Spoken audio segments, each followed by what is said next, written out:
What's good, people? Welcome to Pros Only TV. You're here with myself, Roland. Look, it is the quarter-final stage of Afcon 2021. Today, we're going to see the first game right now. We're watching along together. It is Cameroon, the host, up against debutants, Gambia, the Scorpions. Can they sting and get through to the semi-final in their debut tournament? We have to wait and see. The Cameroon are definitely going to have to perform a lot better than they did against Comoros the last time we seen them. So we'll have to wait and see on that tonight, or today, this afternoon, wherever you are. But before we get into anything, make sure you like this video, subscribe to the channel. If you are new, hit that notification bell, share this video out with your friends, your family, all that good stuff. You already know, hit the socials, all of that. Come on, let's get into it, man. So people, obviously we have to navigate this first game today. Gambia versus Cameroon. And then in the evening, I believe, if I'm not wrong in saying, it must be the game between Burkina Faso and Tunisia. But we have to just have a look at this right here. I'm going to share out my screen. It's Burkina Faso versus Tunisia. I was correct. But I'm going to share out my screen so we can see where we are in terms of the tournament bracket. Give me 1 second, people. And this is it. We are here, quarterfinal stage. Today's game is here. I'll remind everybody of the quarterfinalists as well. Gambia, Cameroon, they play today in the game we're watching right now. In the evening, we'll be watching Burkina Faso versus Tunisia. Then tomorrow, we'll be watching Egypt versus Morocco. It's a big North African derby between those two sides. And then in the evening, Senegal versus Equatorial Guinea. So let's get into today's game and let's get into the lineups for you people so you can have a look at them. And in goal for Gambia, it is Boubacar Gueye. We've got Noah Sonko Sundberg. We've got the captain, Modou Jagne, Youssoufa Bob, James Gomez, Omar Colley, Ibu Toure, Suleiman Mare, Musa Barrow, who scored in the last match out. I forget who it was against, but he scored the winner, late winner, to get them through. Mohamed Badamosi and Saidi Janko, former United Academy prospect. And then for the hosts, Cameroon, Sanana in goal, Collins Fai, and Gamalu, Nohu Tolo, Michael Ngadu, Jean-Charles Castelletto, Martin Hongla, is Gue, captain, top scorer, 6 goals, Vincent Abubakar. It can be, who's played really well in this tournament so far, and Anguissa in midfield as well. So those are the two sides.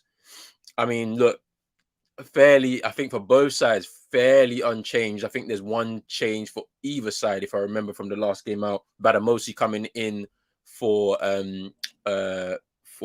Gambia, and then Gue coming in for Cameroon. So I believe it's one change for either side. It's going to be a very interesting game today. I expect the Gambian side to be very, very compact and trying to hit on the break with the pace of Musa Barrow up front. With Musa Barrow up front. I'm actually surprised that Ibrahima Colley is not playing for Gambia, which is actually pretty strange for me to see that he's not playing today.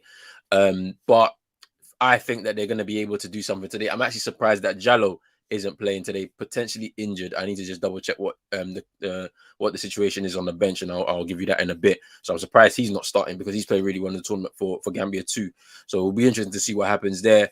Obviously, from the Cameroonian side, as I said, they really need to do a lot better than they did in the game against Comoros.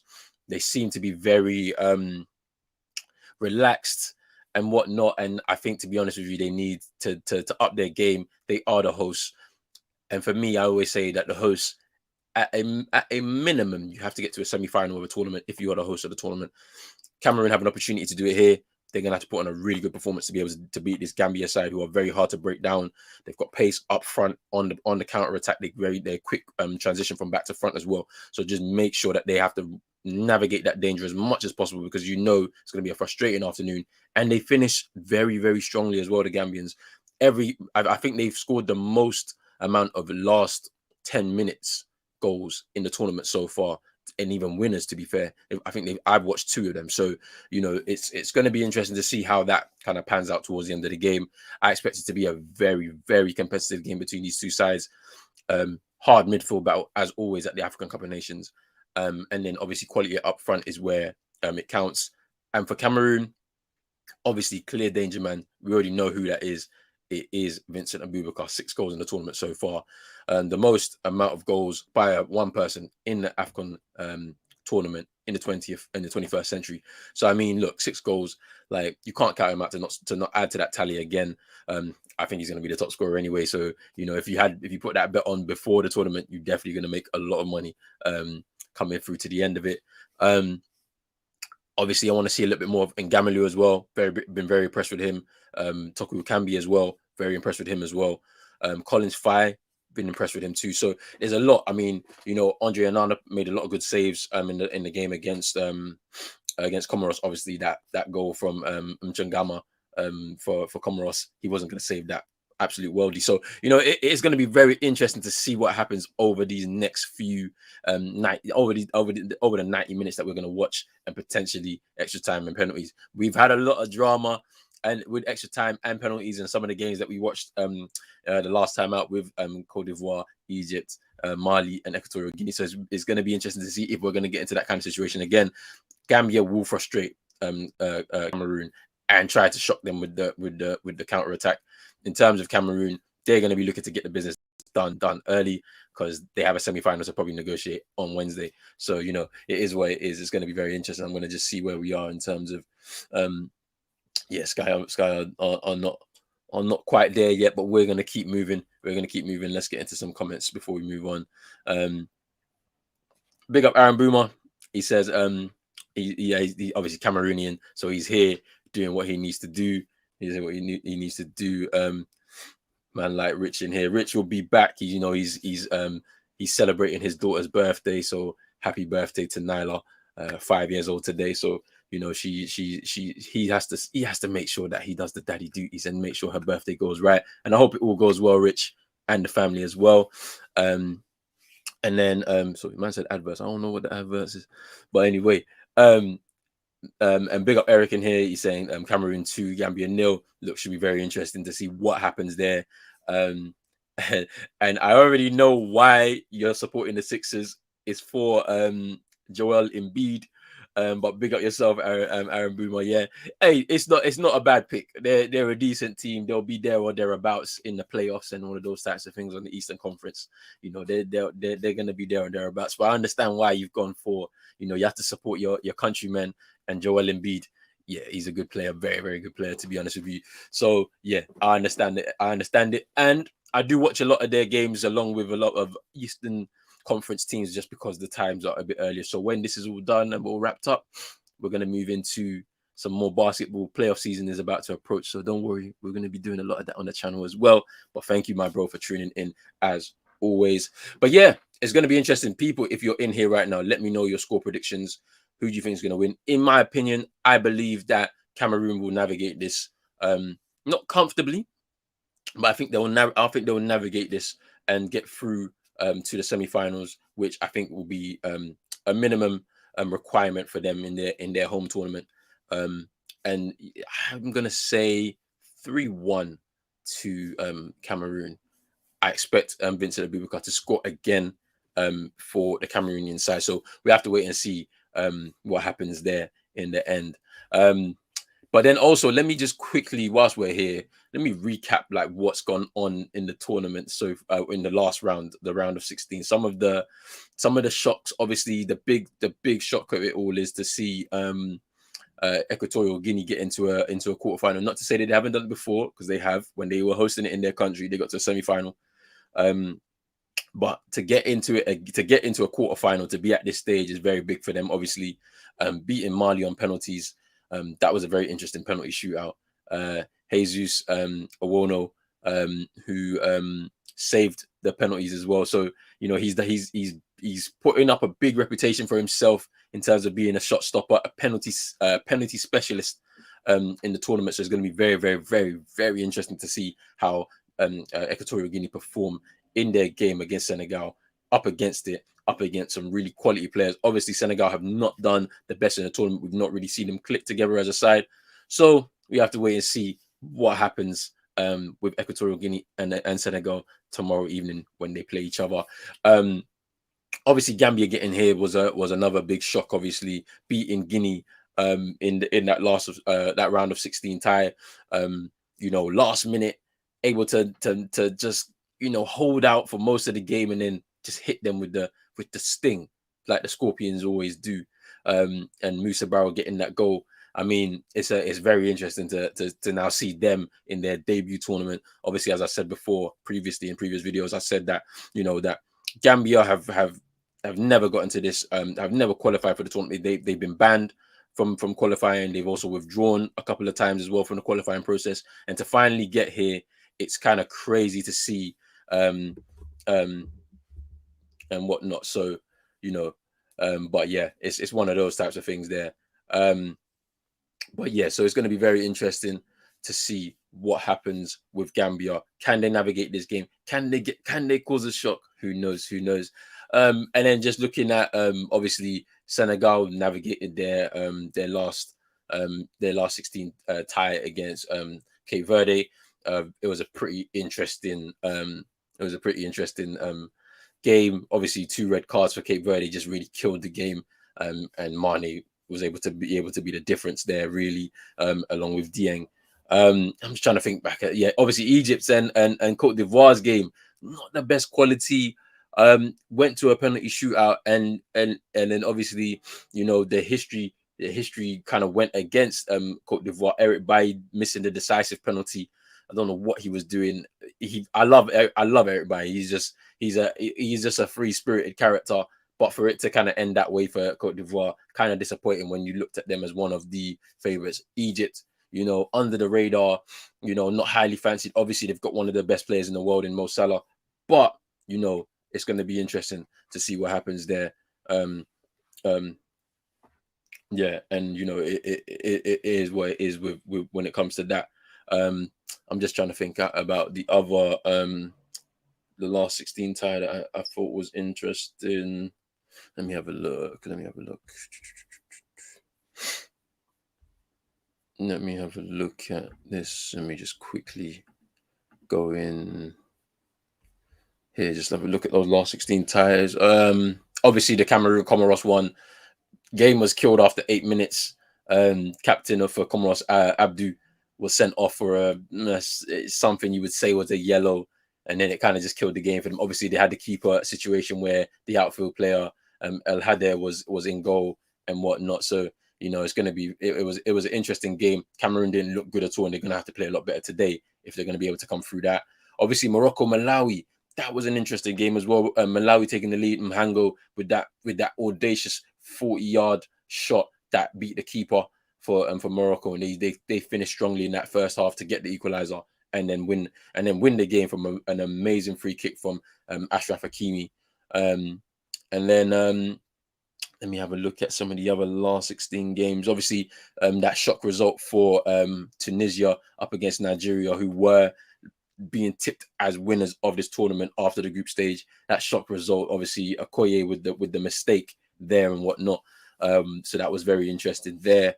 For Tunisia to get through, and then obviously the game between Burkina Faso and Gabon, which went to penalties, last minute drama there for Gabon getting their equalizer in added time, and then eventually losing the shootout. You know, a very tense shootout against Burkina Faso, and that kind of rounds up the last 16. So that was very interesting. Let me get into some more comments. Yeah, Rich. I understand now. Yes, adverts. I'm sorry, people. I need to get used to the whole, like, how to do the adverts. I don't want it to kind of mess up what we're doing here. So I'll watch back, and when I watch back, I'll be able to like try and sort out like how to do it properly, because obviously I don't know. I just literally just ticked everything. I can just untick things and make it a lot better of a viewing experience for people. And whatnot. Yeah, you can see that everybody is making the field of play. You can see the stadium is there. You can see the managers shaking hands and whatnot. So yeah, we're getting closer and closer to where we need to be. Kickoff is in about 3 minutes time, and whatnot. Eric is saying 2-0 to Cameroon. Big up Moss in here. He's saying Afcon quarters, let's go. Yep, correct about Joel Embiid, and also 1-0 to Cameroon. Your prediction. For Aaron Boomer, Pascal Siakam, number 1 Cameroonian. Hey, look, yeah, you're trying to start this debate in here. I think if we're talking, let's talk serious. Embiid is better than Siakam. But I love Siakam, great player for the Raptors still. Guarin in here saying he's supporting his man Vinny Vincent Abubakar, 6 goals in the tournament so far. Stadium is looking fairly packed. Obviously, COVID protocol, so you can't have the full stadium, but it's very packed, and they're playing a 4-4-2 Gambia. Okay, so Badamosi up front. I'm intrigued to see how that's going to work. Eric saying Senegal will redeem themselves and beat Equatorial Guinea 4-0. Big up now in here. Hate these YouTube adverts, they get annoying at times. Big up Roland. Yeah, big up yourself now. Thank you for coming through. As I said before, I'm going to sort out these adverts and make sure that it doesn't mess with your viewing experience too much. But let me get used to it. So I'll watch it back when this is done, and I'll just kind of sort it out as much as I can. I went into it. I need to watch it back properly. But yes, Rich used to play football. Like, do you know what I mean? So, it was so I think that's an old picture, but it's an old picture still. Senegal Cameroon final, in your opinion, should be interesting. That would be an interesting one there. Big up Drizzy in here. Diallo FC, we move. I saw parts of his debut today. Interesting. He scores as well. It's good. Hope to prove United wrong. That's what he needs. That's what all these players that are going out on loan to do. They need to go prove United wrong and come back and settle into a new team with a new manager, hopefully one that can utilize their skills. But we're not talking United right now. Afcon is coming on very soon. 2-1 to Cameroon for Moss. I said 3-1, but we'll see what happens. And no, Embiid is number 1. Yeah, I kind of agree with that one. In my opinion. And yeah, Senegal, Cameroon, you would think too. Hey, let's see. There could be a shock. Who knows? There could be a shock. Who knows in both of their ties? But yeah, the players are on the pitch right now. They've taken their pre-match photos. They're in their huddles. I'm sure they'll probably do a minute silence prior to, and then we can just get things going. People.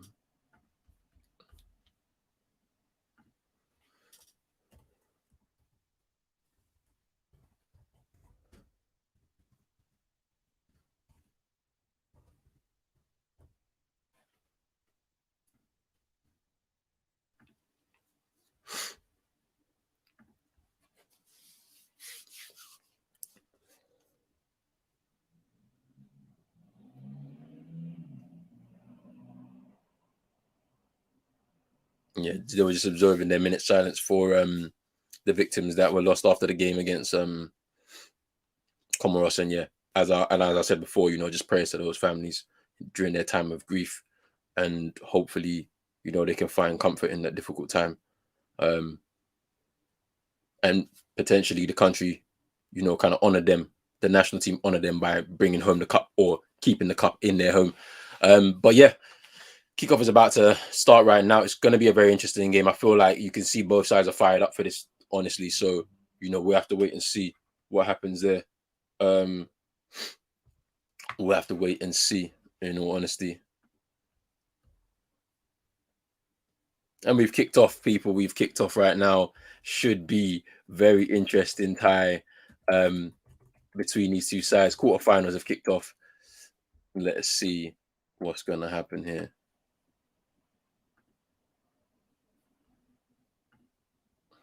Big up Wow Factor in here. What's up, bro? 2 days break. Yeah, we back. Hopefully we get a good game as well tonight, today and this afternoon and tonight. It should be a very interesting one for us all to witness. But yeah, I'm good. I hope you're good. Hope your weekend is going well so far. Mine is. So, it is what it is. And good afternoon, Super Nick. Appreciate you coming through. Should be a good game tonight. Let me know your score prediction if you can. Because it should be a good game tonight. I think that this afternoon, because I think we're going to be in for a good game because both sides are fired up. So, it's an opportunity to get into that semi-final. For Gambia, it's a huge opportunity because this is their debut tournament. So let's see if they can get a scalp against one of the African giants.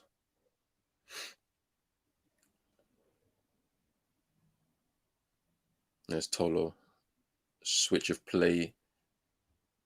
Too short.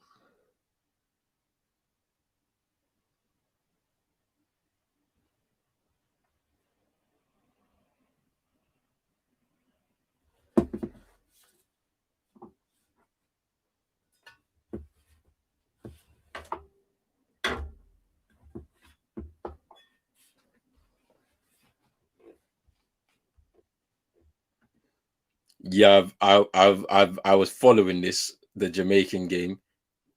Where does that leave Jamaica in terms of World Cup qualification?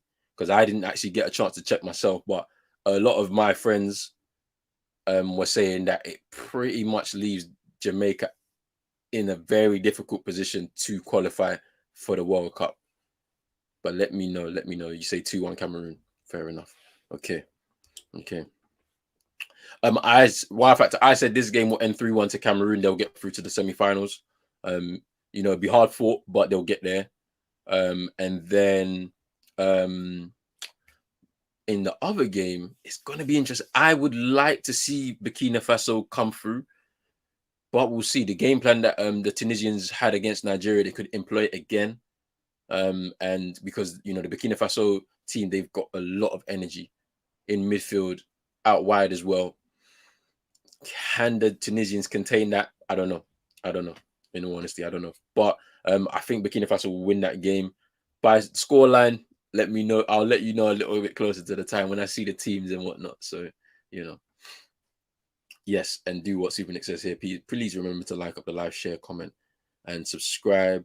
And for Jamaica, it's going to take a miracle. Yeah, I gathered it from what people were saying. They weren't happy with the result that went. I believe it was against Mexico, right? So yeah, apparently it's going to be very difficult for them to qualify for the World Cup, which is a shame. A real shame. It's a real shame. Hopefully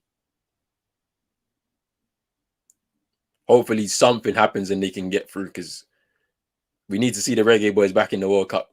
I haven't seen them since 1998. Do you know what I mean? So it'd be nice to see them back with a new vibe. With a new vibe. With a new group of players, new vibe at the World Cup. So, should be interesting. Yes, it can be.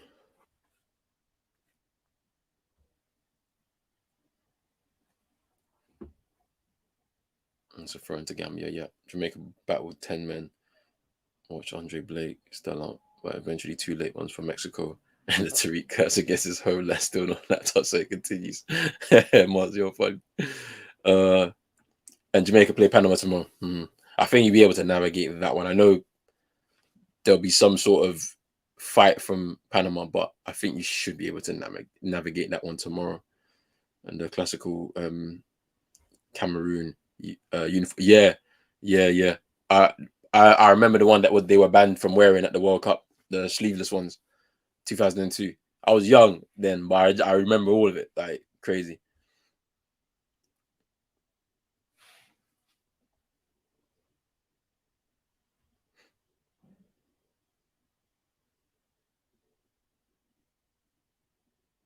He's in Gamalu to Anguissa. Nice switch to 5, but the poor touch. Gambia 2-1, maybe pens, as it could go 1-1 or 2-2. Interesting there. Wow factor. You're looking for a shock today. Would be interesting. The new gaffer has improved things, but it's so late, as the previous one should have been sacked ages ago. Yeah, it's one of those things. It's very messy when you start to chop and change midway through your qualification process. Sometimes you can pull it off. Sometimes it just doesn't work, and you have to wait until the next one. It's just really annoying, that is. And Aaron Boomer, I'm currently on 5 minutes 50. That's where I am. And Canada ended Honduras #1. Yeah, number one in the qualification for the World Cup. That should be interesting to see Canada back at. Have Canada actually done it? Have Canada actually done the been to a World Cup? I'm sure they have. But let me know, Moss. Let me know.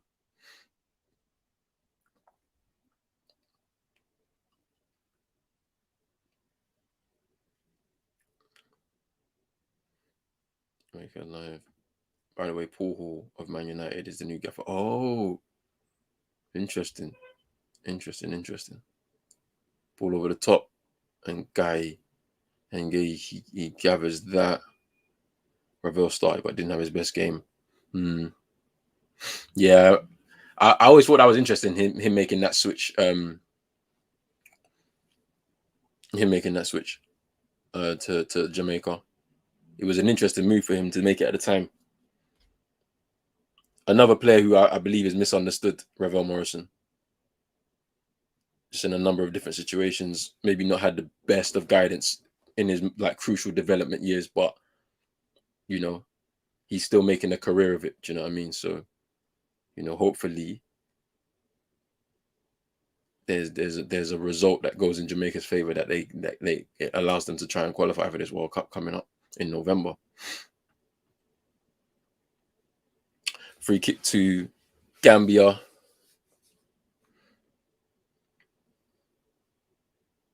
Bob to take.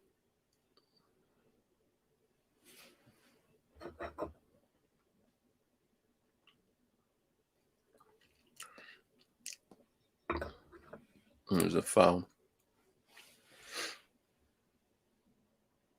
by Badamosi on Collins' thigh. I don't think he did anything there. I don't think it was a foul, though.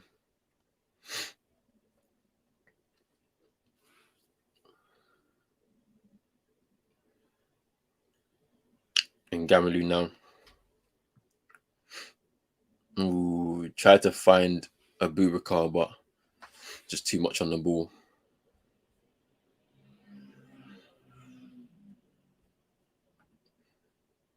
North American derby tomorrow.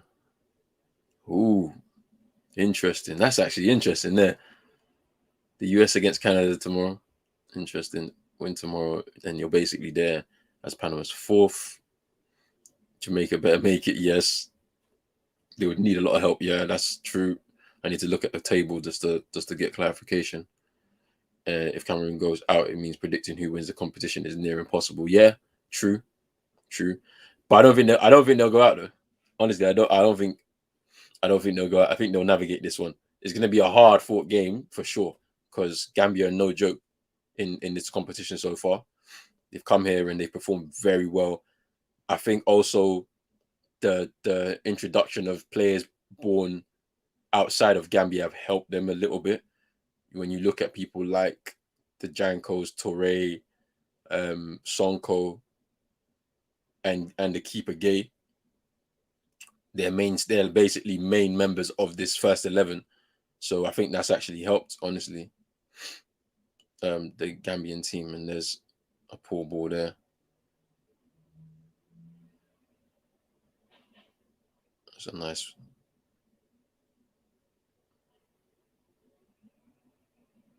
There's Anguissa now, space to operate in.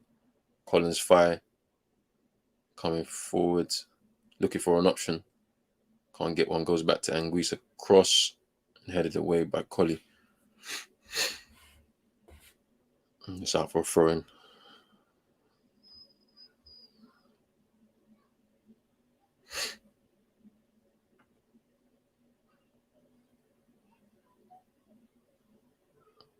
Kept in by Ngamlu, is Tolo. They're saying the ball went out. The Gambian coach on the sidelines.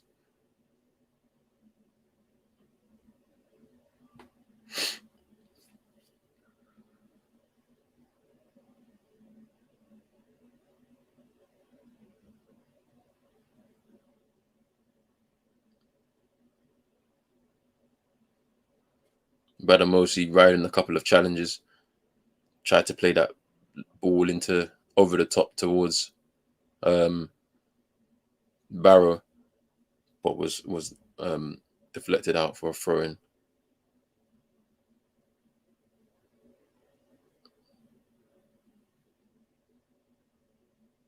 There's another foul by Badamosi. Canada's government has made a massive investment in men's and women's football. Now they're at the top of CONCACAF.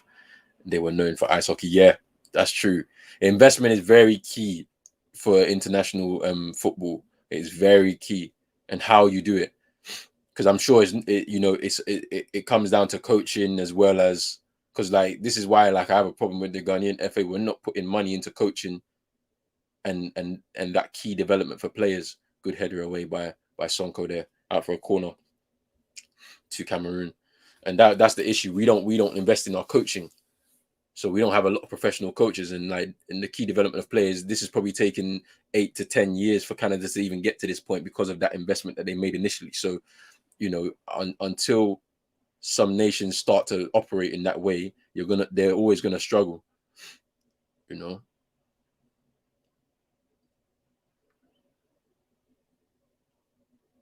Corner to Cameroon. Ngamelu to take.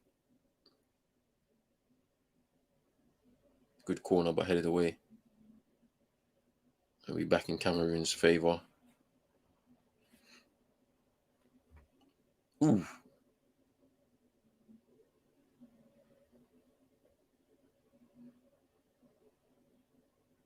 Here's Ngamelu, takes a shot, blocked. Bauer tried to lay it off and start a counter attack, but that's broken down. The investment of the Jamaican government is not good, and everything is politically motivated, which is true. Cameroon coming forward again, cleared away and upfield. Apparently, he's talking to the FA now, and they're gonna have to give in, because at the end of the day, he's probably the best candidate who wants the job. I would like to see. I've always said he would be the next Ghana manager. I always said he would be. Just makes sense because of the connection he has to the country. He's half Ghanaian, half Irish. He's in Ghana right now discussing this. So hopefully we get him in before this playoff that we have to navigate, and then we move forward with this, because he'll do well as the Ghana manager, in my opinion. And it might start the process of him being able to convince the likes of Cho and Lamptey and Nketiah to switch allegiances. And then that might begin us having a bit more of a different approach to picking players, as opposed to trying to pick from a generation of, young players that have, elevated to, let's say, the under-20s that won the African Championship last year. Then all of a sudden, some of those players are getting picked. Abubakar, ooh, it's a good cross in there by Ngamelu. Abubakar tried to backheel it into the net, really, from what I could see. Yeah, he did. He tried to backheel it, but Gomez got the final touch there to take it over the bar. And it's going to be a corner to...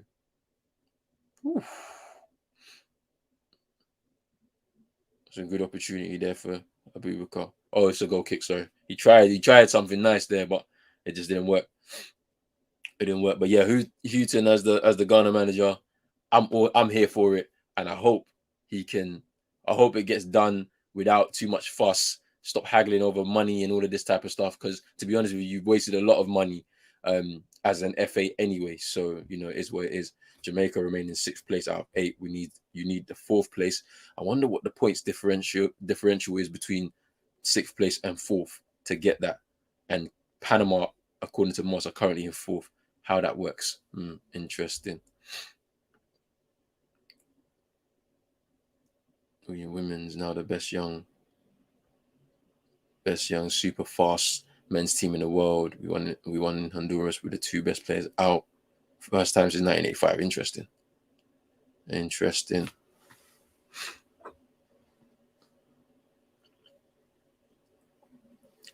It's Castelletto.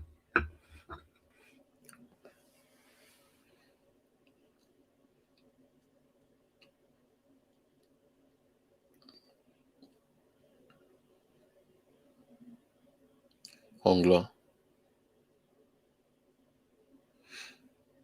Ngamelu. Collins Fai.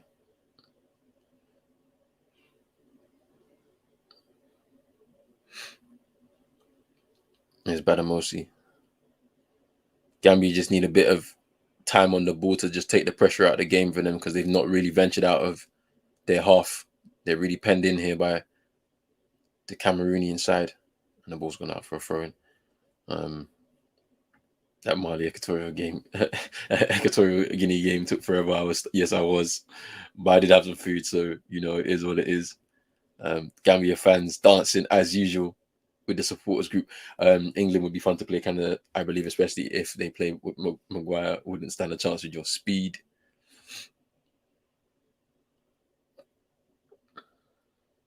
We have an English coach. We did not spend massive. We never do. Just got smarter. And a group of 18 to 22-year-olds have been dominating the youth versus the USA. We are for real. We've just seen Porto sign our first Canadian, Estaquio, has been the best mid in Portugal, or best midfielder in Portugal this season. Oh, interesting. That's interesting. And you're a Porto supporter, Guarin. Okay, interesting. I might watch one of those big games in Portugal. I remember being in Portugal when Lisbon and Benfica were playing. That was a good atmosphere. It's a foul there. Big up Lavina. Because it's Central Africa. Big up yourself. Got the Cameroon, love Cameroon. Giving love to Cameroon there. But yeah, it's interesting.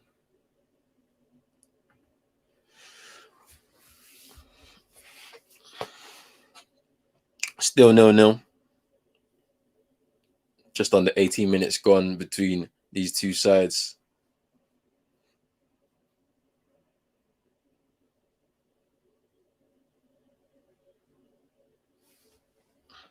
You can already see some of the time wasted tactics people are complaining. The Cameroon players are complaining. What's with the time wasting? Here's Toure. So another throw in to Gambia here. As long as they stay in the game and frustrate the Cameroonians and the crowd too, they always have a chance.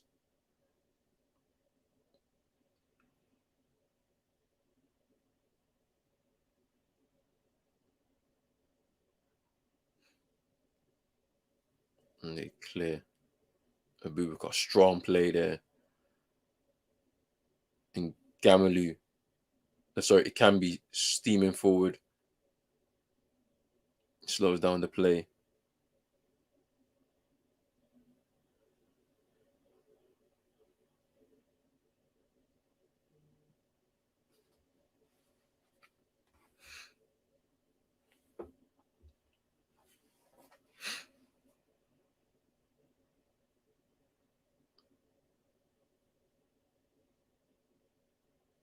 Here's Gue. And Guisa. Here's Tolo. Gue with the ball forward. Just too much there for Abubakar, but he appreciates the effort. There. It's gonna be interesting to see how this Cameroon side break down this Gambian side. They've been very compact. They're playing a 4-4-2, which is very interesting to see. So when they don't have the ball, everybody's gonna be behind it. And yeah, it's gonna be very interesting to see how they break them down. Obviously, I'm also interested with this kind of partnership up front for Gambia with Badamosi. He's not played as far as I've seen in the tournament so far. So he seems like he's a target man, somebody that he can win knockdowns from long balls and into the path or into the feet of Musa Barrow, and he can exploit those knockdowns. I do prefer Jallo up front with Barrow and Barrow, but like maybe they thought, this is a big game. They're not going to take too many risks. There's Janko to hopefully put the ball in the box, and he doesn't get it past the first man. Sonko with a hoof ball up in the air. Here's Janko again.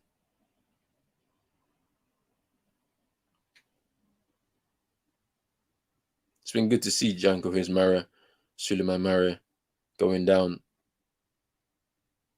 Abubakar showing strength there.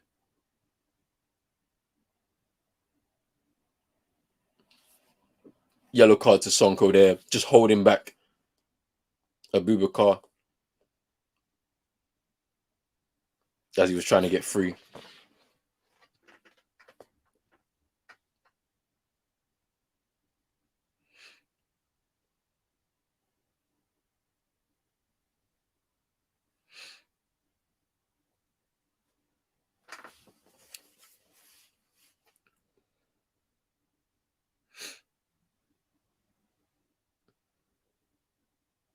And as you can see, look how high the line is from Cameroon.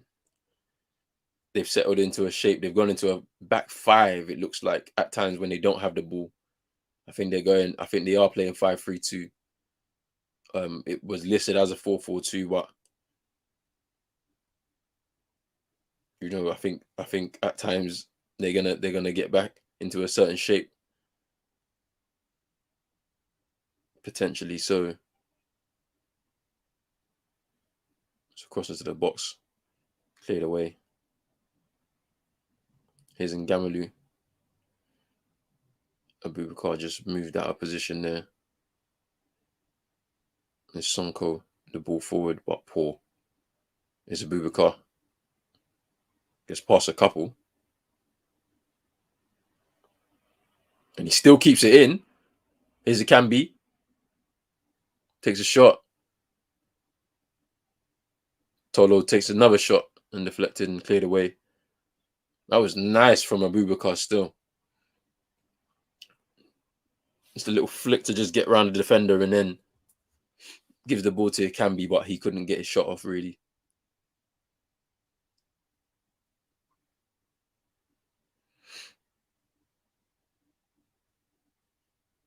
And now there's an opportunity to break here for Gambia with Saidi Janko coming forward. Here's Musa Barrow. Badamosi. Can he get in? Ooh. And this is where it's going to begin. For me, this is where it's going to begin. We're going to start seeing these counter attacks from Gambia. It's just offside. I think Badamosi there when the ball was played. But here's Cameroon now. Ngamalu. Can he cross the ball in? Corner to Cameroon. Corner to Cameroon here.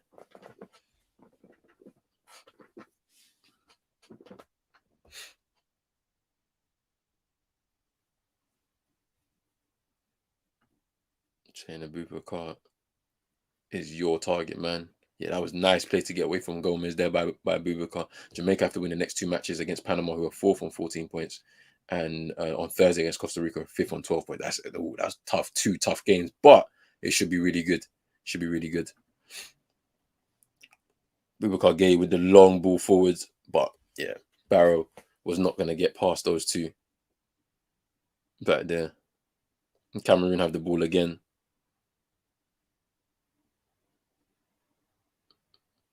Anguissa to Hongla.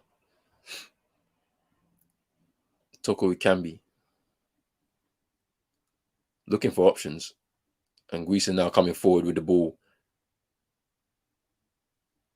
Hongla. Abubakar. Trying to make some space for an opening, but cleared away. And as I said, the ball's just going to keep going straight back to Cameroon because the Gambians are still in their half. And Gamli with the cross, too far. Ikambi keeps it in. He gets an opportunity to cross the ball, but no, he wants to take on his man. And cleared away. But yeah, the pressure is going to tell, I believe, here. I think with 25 minutes gone, Cameroon have dominated the game so far. Not many chances. Just that one from Abubakar that he tried to flick with the back heel. But there's a lot of possession here for Cameroon. There's Hongla. There's Tolu takes a shot. I think he was caught in 2 minds there, whether to put the ball into the box, or to shoot into the keeper's hands there. Yeah, it wasn't the greatest of shots there.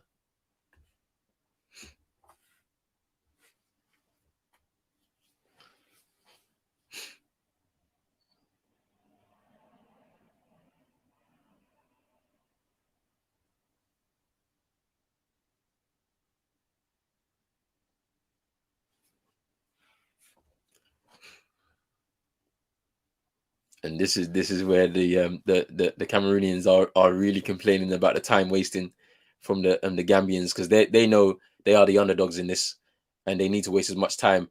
But the ball, they need to keep more of the ball. You can see the possession stats now. Cameroon 68% possession to Gambia's 32. Obviously, both sides haven't had a shot on target just yet. Cameroon with 2 shots there.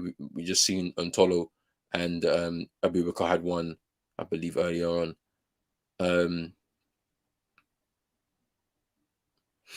But here's Sonko to Janko. Here's Barrow now. Cross into the box too far, and Toure pushing Fai.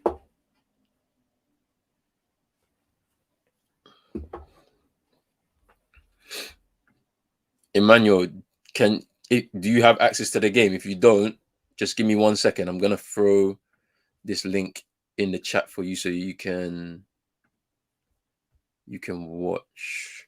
Just give me 1 second, Emmanuel. I'm just trying to see if I can find it.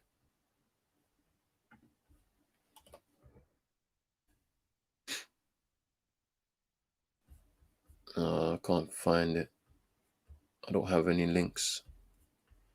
Somebody in here, you should have a link for him. If you've got a link, just let Emmanuel know and put it in the chat so he can watch this. I don't know where you are, Emmanuel. Depends on where you are as well. If you're in Africa, Super Sport are showing it. If you don't have access to it, then you can find it online. Sorry, my links aren't working for it today, which is a bit annoying.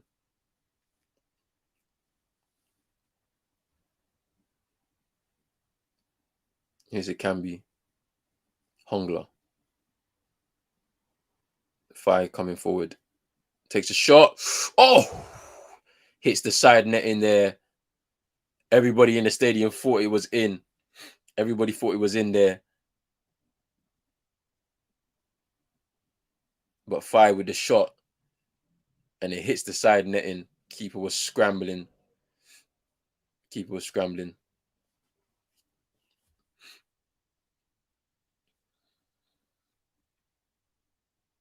But it hits the side net in there from Fai. Okay, you're in Europe. In Europe, you could find it on beIN Sport. If you have beIN Sport, then maybe you could watch it. But where in Europe, it depends. To be fair, some places in Europe probably won't even have the rights to show it anywhere. So you may have to find it online. Yeah, I thought it was a goal as well, but hits the side net. And everybody in the stadium thought it was in Douala. They all thought it was a goal as well. Yeah, it looked like it was in. It looked like it was in there. But it's a free kick to Gambia.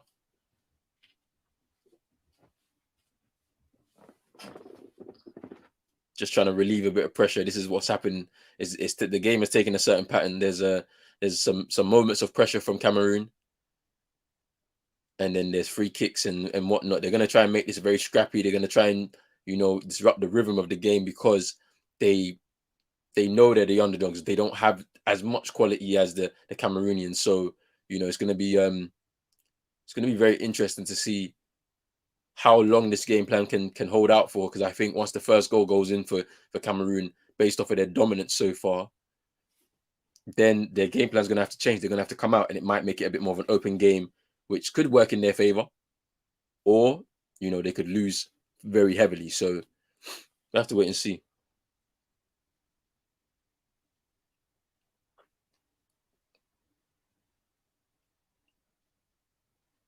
Ball in. Ooh! Header by Abubakar there. Just gets in front of I believe James Gomez. Let me just have a look. Yeah, it's James Gomez there. Makes the run. Gets in front of him and then gets the header. Just goes just wide. Good header there. Keeper was rooted to his line. And it was this close. Very, very close. Very, very close there for Abubakar. My next basketball game, I want to probably do one on Friday. Maybe this Friday. Might be, yeah, just to do something this Friday. I'll have to look at the schedule and see which game to pick. If there's a good game, then I'll do it. So we'll get back to basketball on Friday. Then obviously Saturday, then Sunday is the final of Afcon. So yeah, Probably Friday. I'll look at the schedule and probably do something for Friday. And yeah, big up Lavina, showing some love to Cameroon, but Equatorial Guinea, they play tomorrow. It should be a very interesting game. So we'll see. We'll see. They're up against Senegal.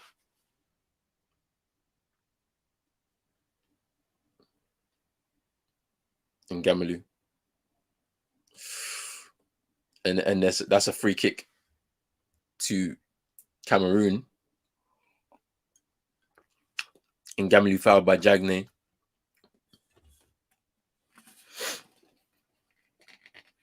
Is he going to be booked here? I mean, Ngamalu's down, he's hurt. I mean, I think he should be booked here, to be fair, for that challenge. He believes he's won the ball. But yeah, he's going to be booked here. And I think that's fair for that tackle there. I think when we get to this stage of the tournament as well, the refereeing standard kind of comes up simply because you're going to have more people. You're going to have a better standard of referee because you understand that now these games are crucial. And some of those referees who probably weren't the best in the tournament have probably gone home now at this point. Because some of the refereeing has been inconsistent, not been great as well. So, it's going to be interesting. Free kick to Cameroon now. Believe it's in Gamalu to take. He's recovered. There's a cross. Jagne with the intervention there. Castelletto, tried to do a bit of an overhead kick there. Gomez intervening once again to clear out for a corner.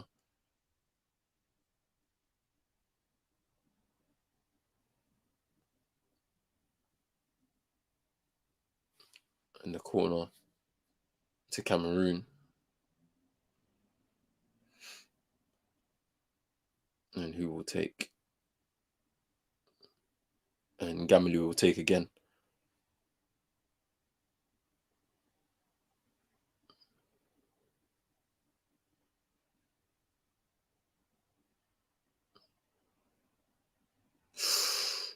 Jagne again with an intervention. It was a nice idea. Zanguisa just trying to head it back into a nice area there, but nobody really was on the same wavelength as him to try and get into that pocket of space to try and put the ball into the net. Cameroon fans making noise.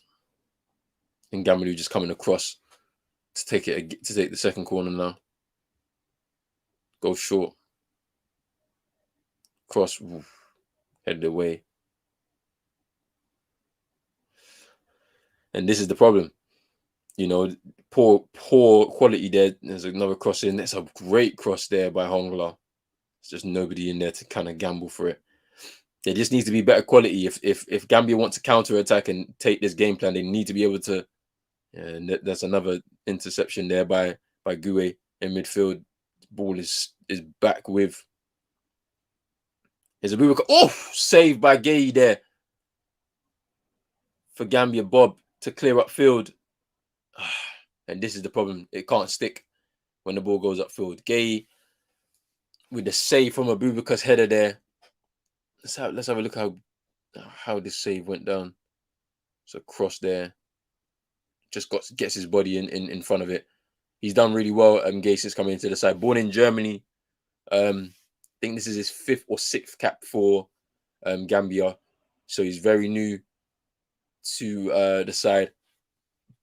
Penalty save in the game against, if I'm not mistaken, against Tunisia. So he's done really well coming in here, showing his worth to the side and getting his body in front of it.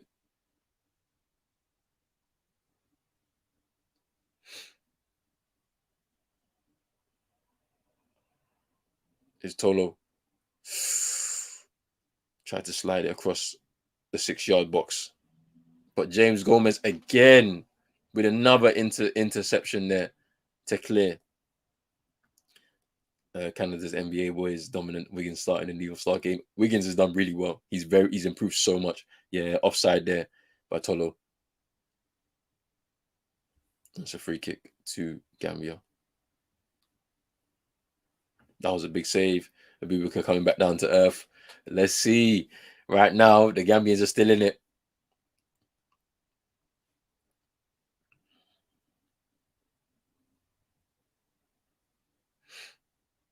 Here's Janko.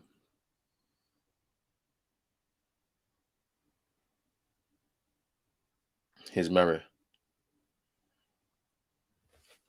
And Guisa just penalised there for just holding on.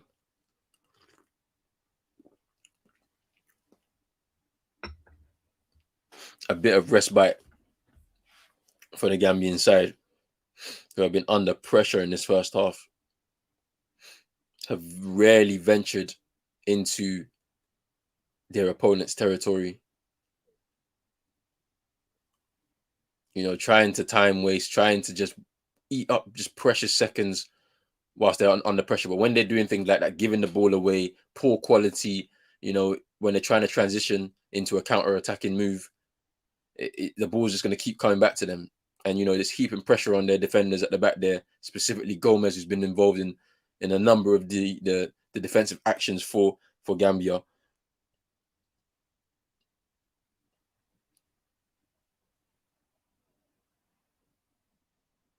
And they leave it out for a goal kick.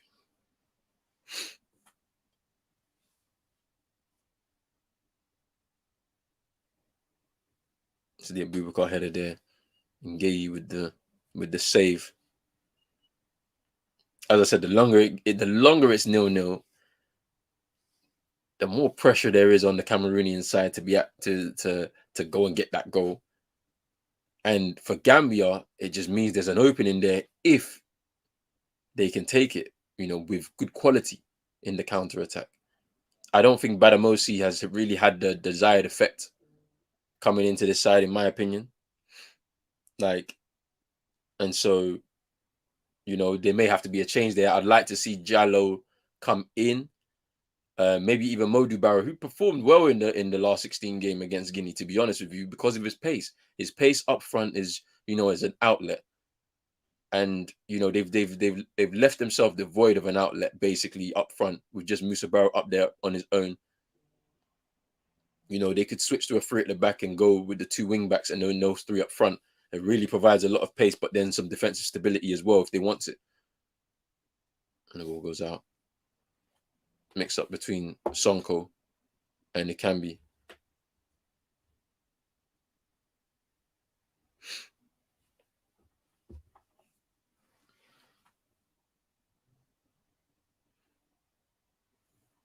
It's a goal kick.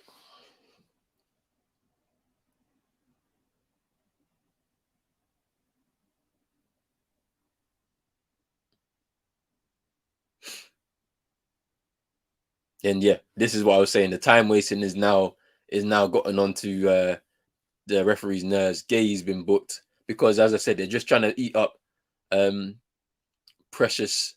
He said he can't hear.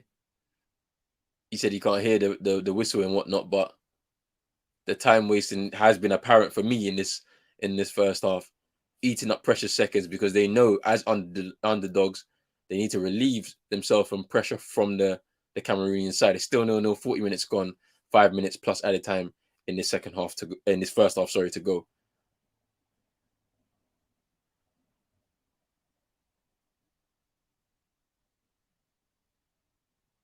Here's Barrow. Once again, poor quality there. Here's Ngamalu with time. Tries to go and fill this Bob. Good ball, good interception there. Here's Barrow. Surrounded by 2 or 3. Surrounded by 2 or 3. But here's Ikambi now.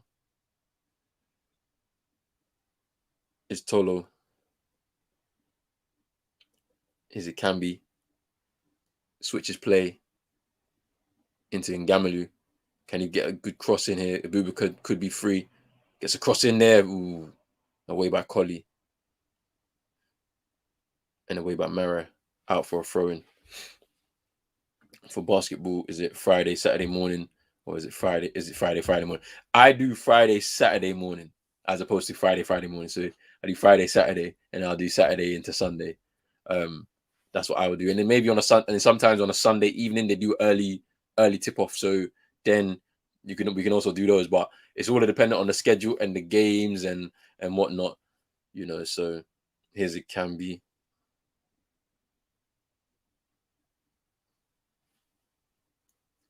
It's fine. Cross away from Collie again. Here's Gue. Fine with another cross. That's a sore one there. Collie just heading the ball out, but then I think he got a kick from Abubakar. Abubakar's trying to get him up. Collie's just taking his time to recover. Let's have a look there. Cross comes in from Fai. Abubakar, I think a bit of a knee to the head or to the chin or something. Knee to the face. But they'll eat up the precious seconds. This is what it is. They'll eat up the precious seconds. And try and get into halftime 0-0 because they've been under serious pressure by the Cameroonians here. And there's pressure to get to a semi-final for the Cameroonian side being the hosts. There's large expectation on them. It's in Gamalu. Ooh! With the cross. Kind of close to the keeper. Gay just gets a hand on it. Or not. Let's have a look. May have taken a slight deflection off of Toure. He just gets a quick hand onto it. No, he doesn't get a hand onto it. It's a throw into Gambia. Sonko to take. Here's Badamosi. And he gets fouled. Gets a free kick. This is what he's in the team for, to hold the ball up. He hasn't really had many opportunities to do so, but I think he should be back in pace because they tried to do the hold up thing with Cisse, and it didn't really work in the game that I watched them. In the pace, is where I think they'll win. And Jallo for me, and even Modu Barrow really played well when they played with Musa Barrow up top against Guinea, because there was an outlet there. And if that doesn't happen, then they're going to keep the ball's just going to keep coming straight back to Cameroon. It's a minute plus added time to go in this first. As Anguissa, if he can control the ball, does not control it. But he gets another opportunity here. Can he pick out a cross? Goes out for a throw in. And there's Toure.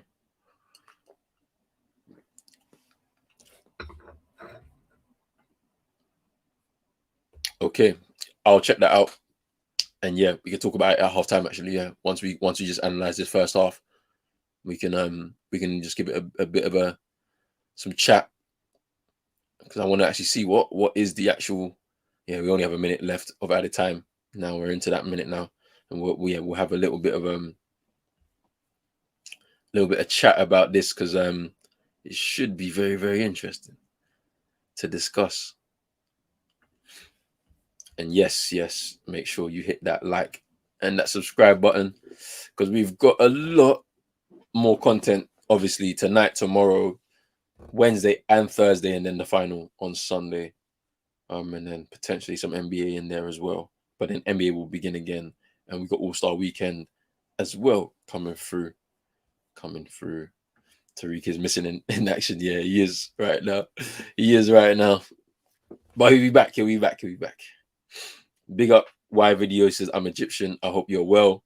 We'll be covering the Egypt game tomorrow against Morocco in the afternoon. So if you are new here, make sure you hit that subscribe button, hit the like button as well. Make sure you hit the notification bell so you know when we go live, because Egypt, and it is halftime. It's halftime here. We've blown the halftime whistle. It's 0-0 between these two sides. In a very interesting first half. A very, very interesting first half between these two sides. Cameroon largely dominated that first half. Have had a few chances. Abubakar with the main chance with the header. That it just kind of basically hit Gay in the shoulder. And then he also had another chance. It was a cross, I believe, from Ngamalu that he tried to backheel, but he just didn't get it right. It goes over the bar, and whatnot.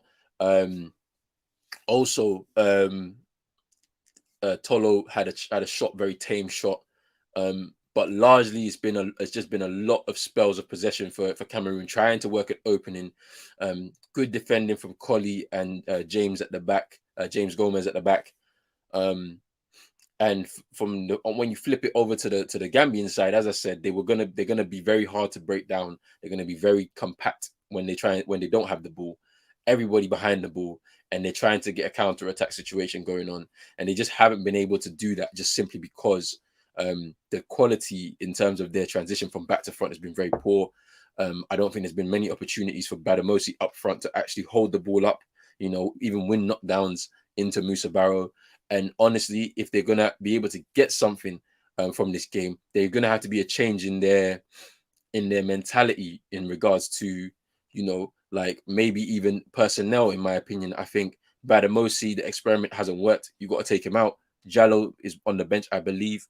I hope he isn't injured from what I remember in the last game out against Guinea, and then probably bring in Musa Barrow, Modu Barrow for more pace and an outlet. But it is what it is. It is what it is. But yeah, big up my guy Hamza. Egypt play tomorrow. Should be a good game between themselves and Morocco. But it is what it is. I appreciate it, man. But like, I love to do this. So I mean, we just keep working. That's it. We just keep working, just keep growing. And I know you're going to be back soon as well. We do enjoy Hamza's stuff on the United community. So if you haven't subscribed to the United community, make sure you do so. He'll be back soon. He's navigating through school and whatnot and exams and whatnot, but he'll be back when he has the time, and we will be able to get back into those famous rants from Hamza. The game, yeah, as I mentioned, the game's been fairly good from a Cameroonian perspective. They've dominated the game largely in terms of possession. I believe Moss had the stat here, 70% possession. And so, yeah, it's been really good from there. They just haven't been able to convert that into a clear-cut opportunity to get their first goal in the game. Abubakar's had a couple of chances. There's been a few half chances here and there, but largely nothing real clear-cut. Defending from Gambia have been really good, especially the two centre halves in Gomez and Collie. On the other side, Gambia haven't really ventured out of their half. They've struggled to even keep the ball. Have been time wasting, trying to slow the game down, make it scrappy, trying to get fouls, commit fouls, winning fouls to just try and slow the game down for themselves. But it is what it is. Big up Y Videos. It says Egypt loves me. Big up yourself, man, and big up Egypt and all the Egyptians that could be potentially watching or subscribed and whatnot. You're saying Egypt will win 2-1 against Morocco. It's going to be interesting. We'll see. We will see. Transfer window. Let's talk about the atrocity of the January transfer window and players trying to regain control of their footballing careers. Deadline day might be interesting. I don't know if I might do a deadline day special like I did last time for January, but we'll see what happens. We'll see what happens. And yeah, Moss agrees 2-1 Egypt. Should be a battle. Thank you to yourself. He's Luis Diaz. I've watched some clips. He looks like a monster. Klopp is going to absolutely make him into a complete monster. Like, it's going to be crazy. And I believe that means that Salah could be on his way out. That might be the replacement there. But is what is Aaron Boomer saying that we need to go. You do need to go if you want to try and get to that semi-final. Yeah, very good business there by Liverpool. They just seem to get it right every single time, and they've got Jota in there, and now this Luis Diaz should be very interesting. Mohamed Salah will score against Morocco, and Manuel, big up my guy Manuel. He says Cameroon struggled more with the overall counter-attacking pace from Comoros and Ethiopia. Gambia doesn't have that same pace. And yeah, this is what I was saying. They've left Jallo and Modu Barrow out of the game, and they've gone with Badamosi up front, which I didn't understand. And Musa Barrow can't be the only outlet there, you know, and whatnot. Stadium, yeah, it's a bit full. Yeah, it's actually good to see. Stadium is a bit full. Obviously, it's not completely full, but it is a bit full. Should be interesting to see what happens. Cameroon is not good versus Gambia. They've played okay. They've not scored, but they've dominated the game so far, and whatnot.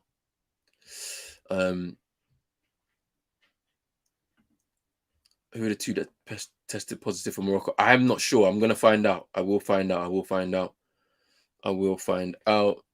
No, I'm not. No, I'm not. But respect to everybody who is Muslim and everything like that. You know, I know it's from some of my friends. They've told me it's a beautiful religion and whatnot. So you know, big up yourself if you are, and whatnot. Yeah, deadline day.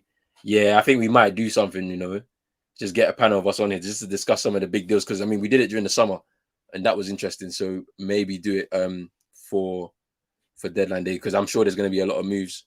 Salah and Mbappe to Madrid, maybe potentially. I think for Salah it's more about the money at this point in his career, you know, because he's won a fair amount of things.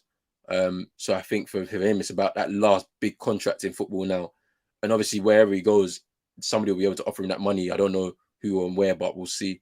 You think Diaz is more of a Mane replacement? You've been absolutely robbed.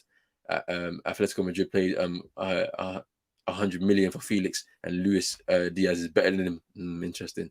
You're gutted. Big up Hamza. Thanks for letting them know about what I'm doing. In terms of him going to Palace to play football, yes. Is it the level that maybe I want him at? Probably not, but he needs to play, so we can't really we shouldn't really be batting eyelids at that. I hope he goes and proves United wrong, because this kind of excuse that has been going around about he can't handle the physicality of the Premier League. Well, we'll wait and see, and we'll see if that is actually a lie. Because now, if he's able to withstand it, United, the stuff they're briefing to the press, it won't make sense anymore. It's going to be very interesting to see how that works out. Van de Beek needs to play. Yep, Bergkamp is crying. And Cameroon was the score in Algeria. Then what will be the score in Gambia? Gambia will be crying. All right, let me just have a look at this thing that Moss sent me in terms of the table. Let me just have a look. So Canada are top with 19 points. The US are behind them by 1 point with 18. Mexico with 17. Panama with 14. Jamaica have 7. They win the next game, they have 10. And then they'll have 13. So they can't qualify, can they? Is it top 5 or top 4? Top 5 or top 4?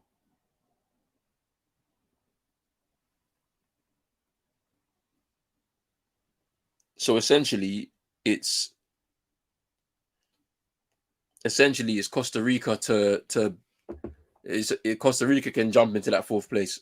From what I can see, Jamaica are out of it because they only have 7 points. Correct me if I'm wrong.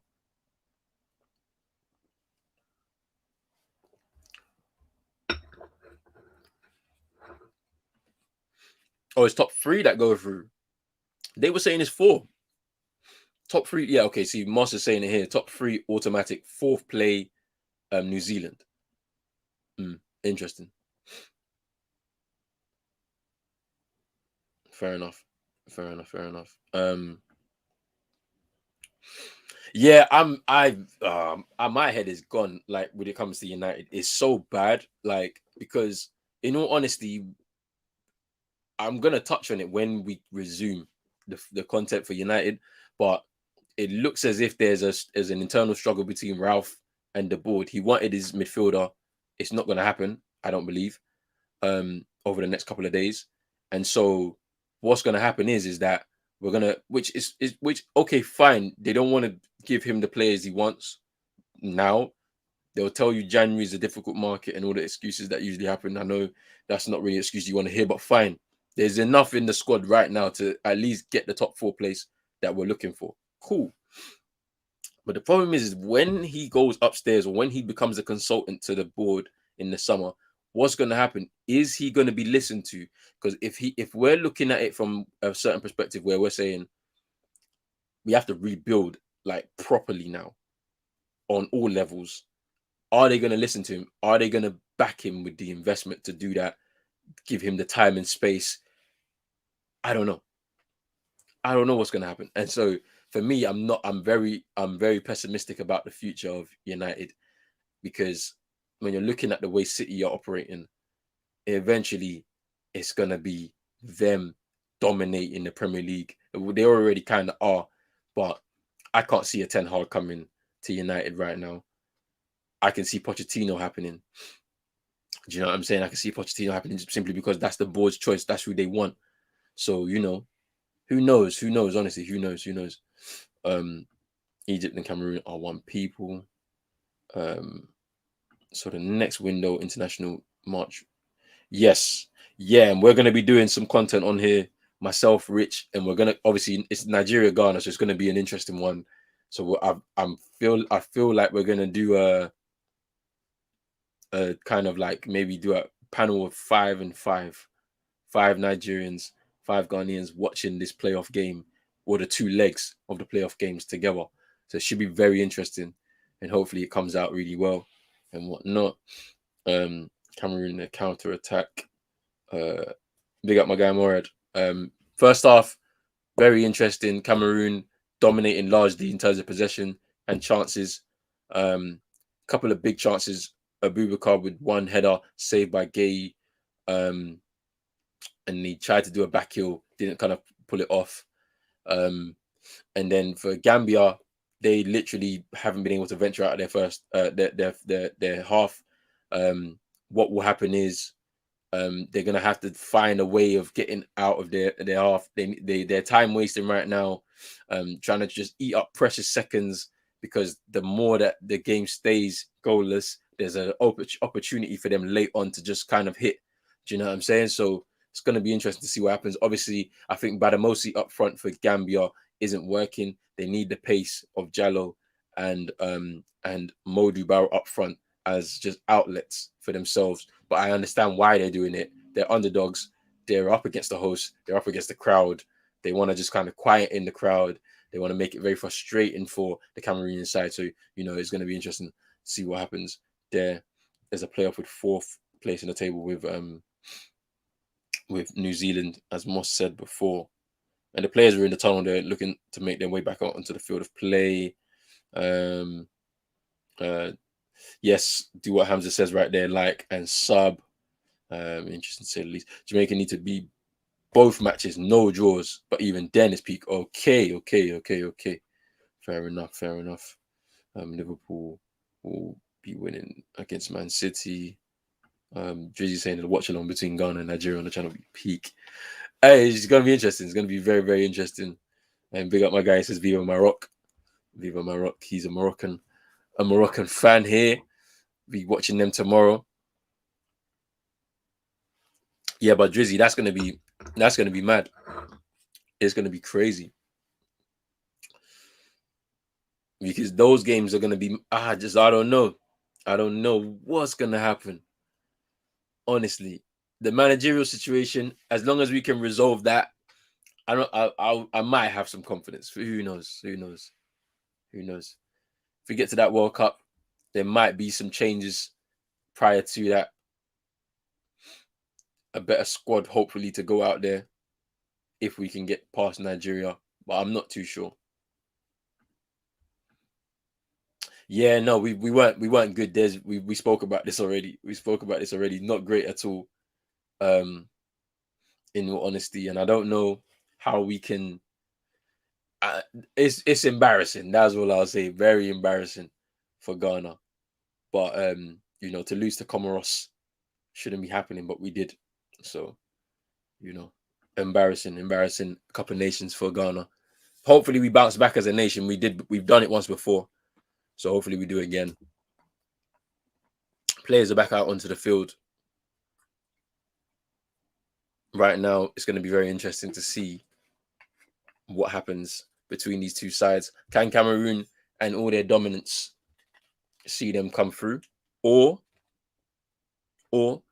Will there be a shock? Will Gambia get themselves an interesting result?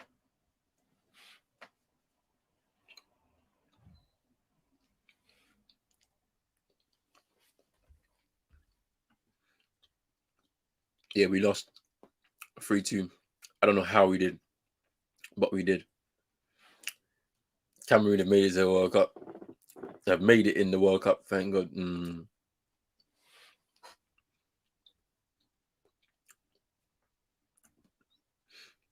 Hopefully another upset. You never know. You just never know. You never know. And yeah, 3-1. So you think Morocco will beat Egypt 3-1 tomorrow? Interesting. And will be fireworks between Ghana. Oh yeah, it's going to be a big game, man. Well, big game. Let's see. But we are back for the second half right now, and we are seeing Gambia on the attack. Toure into the hands of Onana. There.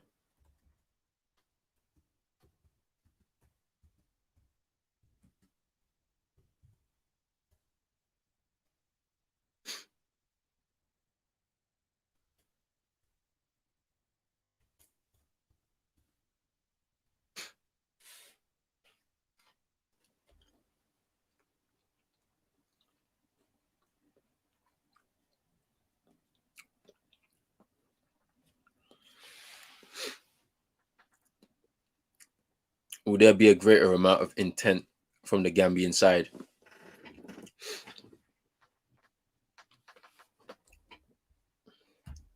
We can never get these timing right. Honestly, Moss, we could never do it. Me and Rich are watching off the same channel with the same device, basically, and even we can't get it right sometimes. He's ahead of me, I'm ahead of him. Sometimes it's crazy.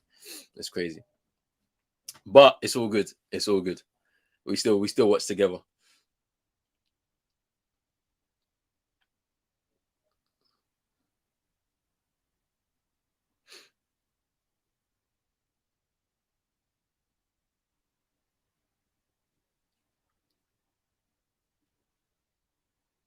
Here's Hongla. It can be Gue.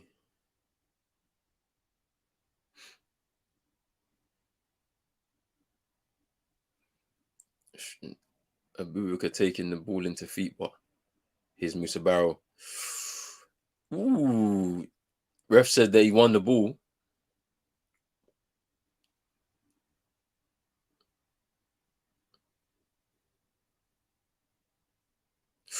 Ooh, referee saying play on here. He's letting things go, and I think there's going to be a booking somewhere. Referee just trying to.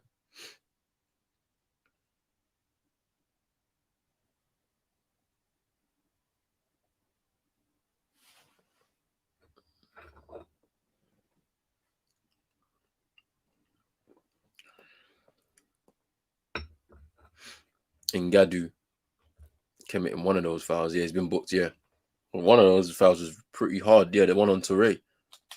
Yeah, that was a pretty tough tackle there.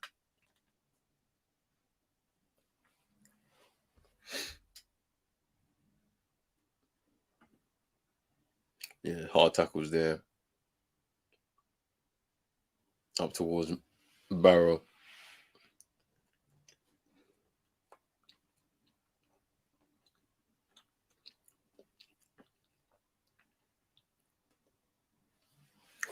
And yeah, Musa Barrow is very dangerous on the counter. Good finisher as well. His fire headed away by Jagni, but back to fire.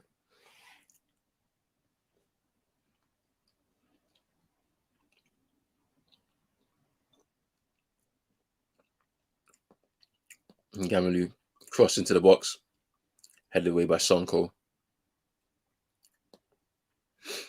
They're going to need to change their game plan, Gambia. This is not going to be enough because Cameroon will score. I think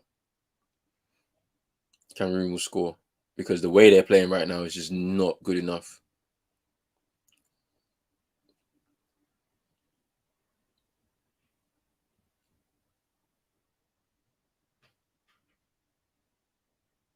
Here's fire. And Gambia with tons of space with a chance to cross here. and headed away by Jagne. And Gamlu brings down. And it's a throw into Cameroon. His thigh picks out a cross. Oh, and a header from Ikambi. Toko Ikambi with another goal in the tournament. What a header there by Ikambi. And the lead is with Cameroon. They lead 1-0 in this game. What a good finish there by Ikambi. Aaron Boomer there, happy with that. What a goal there by Ikambi. Good cross by Collins Fire. Great header. Pass Gay. Let me update this banner for people. Great header there by Ikambi. I believe this is his third goal of the tournament. Yes, his head on it. Great header. Oof. Pass Gay. And there's the coach celebrating. Great cross there by Collins Fire as well. And that sees Cameroon finally take the lead there. And yes, it's a goal. Cameroon got Lazo with his key for Cameroon. Yep. Specifically Collins Fire. He seemed very, very good with the ball at his feet when he tries to cross it in. I look at Tolo on the other side, and he's not as good. And how here they come again. Here's Abubakar, but he doesn't get his chance. Yeah, no spoilers, please. Yeah, Cambi's really good. Aaron Boomer's gassed. He's saying Cameroon are going to win it all. Ikambi has been the one impressing me more than Abubakar. Yeah, Ikambi's been really good. So is Ngamalu as well, number 3. He's been really good for me in the tournament. And Collins Fire, to be honest with you, he's done really well in the tournament as well, if we're being honest. But yeah, it's 1-0 to Cameroon. And right now, there could be more goals here because they're really good at what they do and what they've been doing in the game so far. For Cameroon, Carl Toko, it can be really, it's done really well. And you say goal here. Looks interesting. Really interesting right now. Cameroon, can they get more goals? Who knows?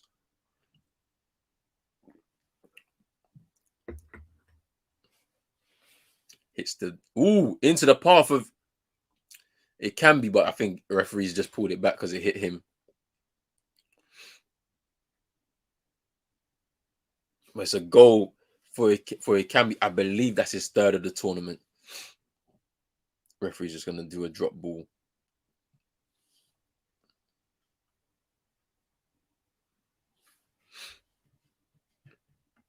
Vincent Abubakar is better than Choupo-Moting. I'd probably agree with you, to be honest. I probably would agree with you. It's Collins Fire. He's in now. Ooh. So tried to go for glory. Hits the side netting, but over. Just fed there. He was onside, completely onside there by Anguissa. And yeah, hits the side netting. Angle was just a bit too tight to take a shot and probably wasn't able to cross the ball there. Yeah, we have to come out and play no matter the score. Yeah, they have to, but it's really about their personnel. And Manuel saying that Ikambi has 4 goals because I remember he scored 2 in one game. So yeah, 4 goals now. Good return for him in the tournament as well. Cameroon look well placed at this moment in time to get into the semi-final. Can Gambia respond? As of right now, it doesn't look like they can. But who knows? Who knows?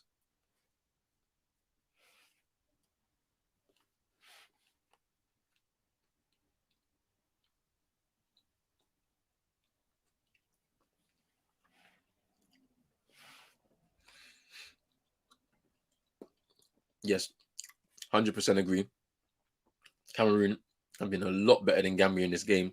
Gambia's tactics have not helped them at all in this game. And now finally the coach is looking to bring some pace, an outlet, an outball with Modu Barrow about to come on, getting his final instructions from the coach. I think his name is Saint-Fiet. Cameroonians are now dancing in celebration where they could be potentially. Oh, it's a triple change. Collie coming on. Ibrima Collie. Ibrima Darbo. Sadi Janko not happy at all coming off. And Musa Barrow. So it's Janko on, off. Barrow on. Oh, sorry, Darbo on. Jagne off. The captain. And Barrow on, and then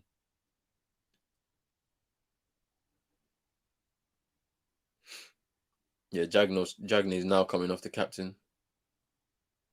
Just looking at this goal again, Collins Fire just picks his cross, and it can be with the header into the net.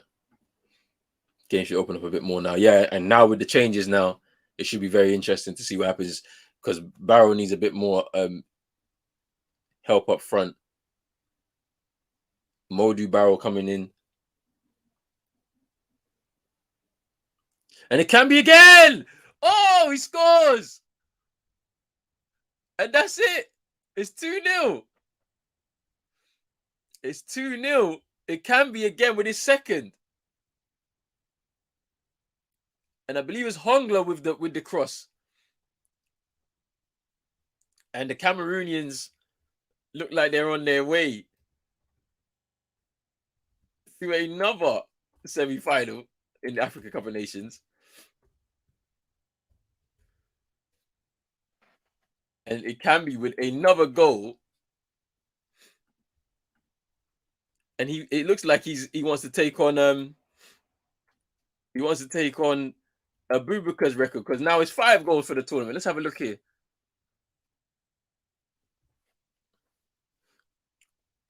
Onside, Hongla, and great finish by Kambi again. Just taps it, it just hits it into the roof of the net. Look at this. Great finish. And it can be with his second goal of the game, doubles the lead. Doubles the lead here for Cameroon. Samuel Eto'o, legend, Cameroonian legend. And it's 2-0. It's 2-0. Yeah, 2-0. And that was literally as Gambia were making changes to potentially get themselves back into the game. They got a spell of possession now. They want to go brave now. They have no choice to go brave, but the game will open up now, as Manuel said before. Gambia is not as dangerous. Cameroon is dangerous. It can be MVP. You want the player. You mean at Arsenal? He's at Lyon at the moment. Game, set, and match, according to Morad. Yes, over for sure from Aaron Boomer. It can be is a nice player for Cameroon. Is Barrow. Oh, sorry, Darbo. Sorry, Collie, I mean. Eto'o. Big up my guy, Christopher. Hope you are well, my bro. And I'm from Ghana. Why videos? I'm Ghanaian, you know. But we love African football, so we support everybody. We support everybody who's left in the tournament. We just want to see good football, good African football, as always, whenever the African Cup of Nations comes, you know. So yeah, 2-0 Hamza. The game is just heating up there.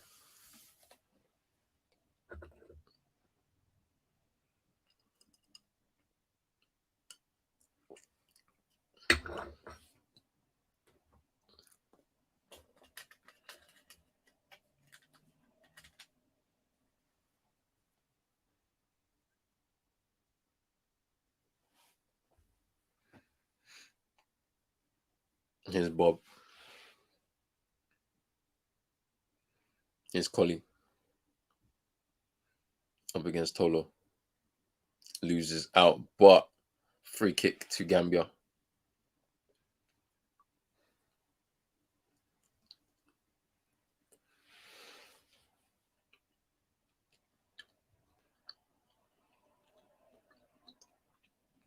Poor ball.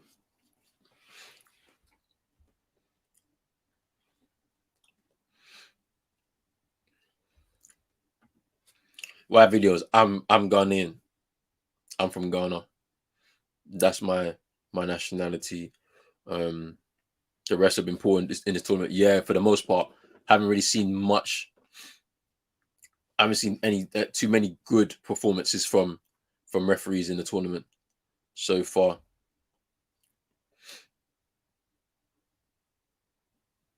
Although today's been okay, not bad, okay. CONCACAF and CAF should combine and with the tournament to rival the Euros and show the world how good the ignored regions are. That would be interesting though. It'd be interesting. A little cross tournament maybe. It'd be interesting. It'd be interesting. I mean, it's interesting, you know, with the Copa America, they invite nations. It'd be interesting if we could do something like that. You never know.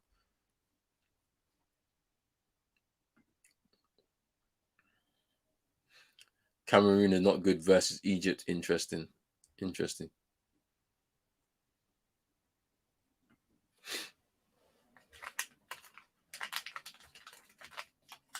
Just looking at this goal again from the second goal for Ikambi.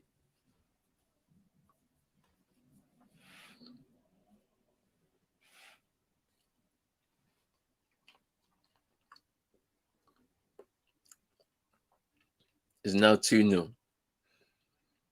Cameroonians are more or less 1 foot into the semi-finals now. But Gambia now trying to get a bit more possession in midfield and move the ball up the field. But is it too late for them? Half an hour to go. A goal could change something. Who knows? Let's see. That's a poor ball. Here's a Camby now. Here's Tolo. Can he reach it? No. Just too much.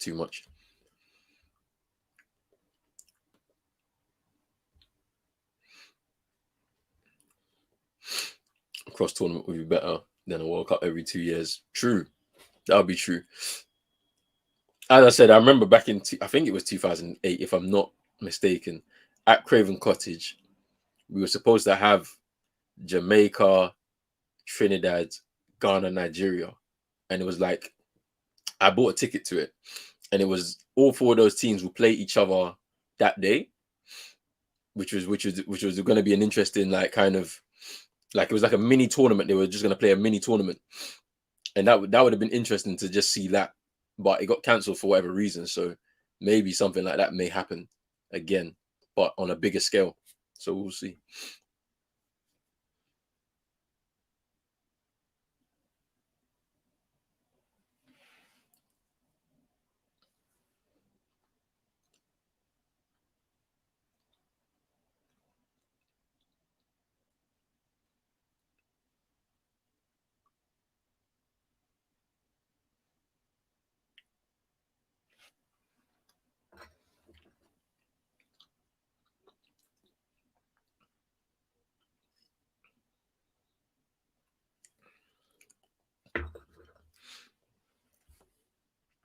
My video saying that I'm Egyptian. No, I traveled to you traveled to Douala and Yaoundé. Okay, interesting. For Cameroon versus Morocco. You think it's going to be Cameroon versus Morocco in the final or in the semi-final? You mean? Yeah, interesting. Could be in the semi-final. You never know. We'll see how the Egyptians do tomorrow. And yeah, Pan African Cup. That I'd be down for that, Christopher. I'll be down for it still. I'd be down for that. Because that would be very interesting to see. because obviously then it's the culture, then it's a mix of culture. Like it's something that could happen. It's one of those things where for the federations and for the organizing, the governing bodies of either one of them, it's about money. You already know it's always about money, and I'd love it if it was like if we had one investor that would just come in and just kind of separate the whole thing and just say, look, we're gonna do a Pan-African Cup and we'll fund it, because for them it's a business, so it's about making sense from a financial standpoint. But if someone who was just a high roller, rich, and just came there and said, I'm gonna put the money down, we're gonna do a Pan-African Cup, we just organize it amongst the federations, and it would just be a vibe. Do you know what I mean? And just have a mini tournament. I don't know how many teams, 24, 16. I don't know how you do it, but it'd be nice. It'd be really nice.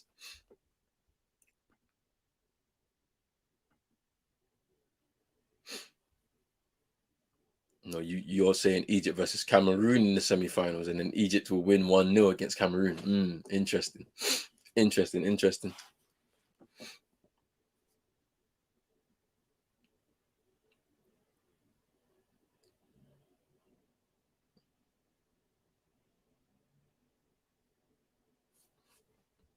You're funny. You're funny. I just clocked what that was. You're funny. It can be in the box and it's a corner. Oh, he believes it's a corner, but it looks like they've given a goal kick. You're funny. Yeah, I know exactly what you're talking about. I think it is a corner. I think they've overruled.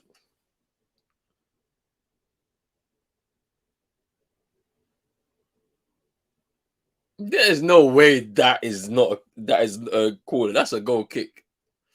But they've given a corner.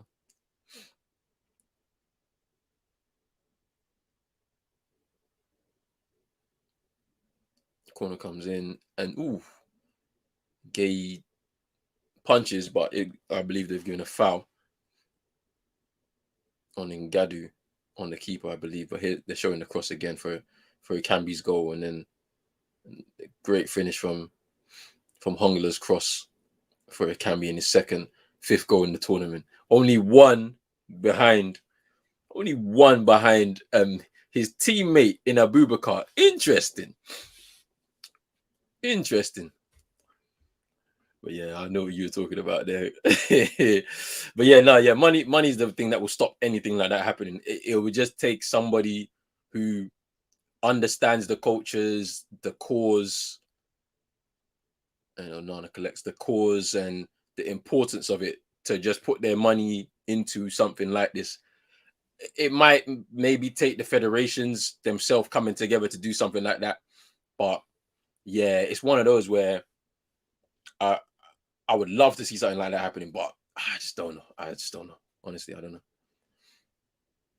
Maybe 8 from CONCACAF and 12 from like something like that would be nice. Like a mini tournament is just, as I said, it's just about money. Like the governing bodies won't do anything if it's about money. Then it's obviously the organization. Where would we host it? Would it be cross? Would it be cross country? Like how would they do it? You know, it'd be so nice if something. And then obviously with an international tournament like that, with all these federations involved, there has to be ratification from FIFA. So FIFA would have to sign it off, and it's just that is the thing that Super Nick was saying here with all the red tape and all of this stuff. It'd have to be ratified. It can't just be done independently of of the governing body of football. His Barrow cross into the box. Ooh. Tried to give it to Modi Barrow, tried to give it to Musa Barrow, but just couldn't get it. Just couldn't get it right. Maybe 8 from we ran that one already. Big up yourself, Why Videos, the best channel in Africa. Look, if I'm reaching Africa and people are watching, I appreciate everybody who's there. That's what we're trying to do. We're trying to reach everybody across the world. So big up yourself. Thank you. Who would win in right now? Cameroon will win, because you just look like a more settled team. You've got quality in there as well. Obviously, Abubakar with the goals, but Ikambi's really, really surprised me in the tournament so far. I think Ngamalu has faded a little bit. He was really good at the start, but he's faded a bit more. Collins Fye is a really good fullback. It's just solid, solid 7 out of 10 performer all the time. Like from the games I've watched him, he's solid. He's solid 6, 7 out of 10, and obviously got an assist today. So yeah, looked really good. And I think we'd struggle with our current team right now. We would struggle. So this is a hard one.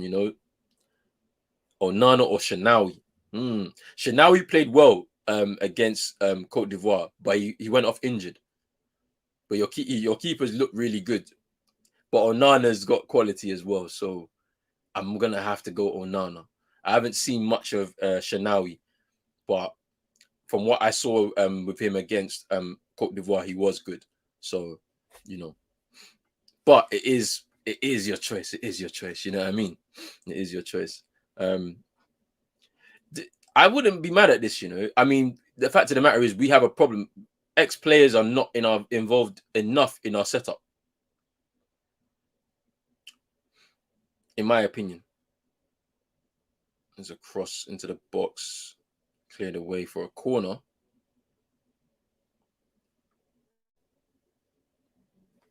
For a corner to Gambia.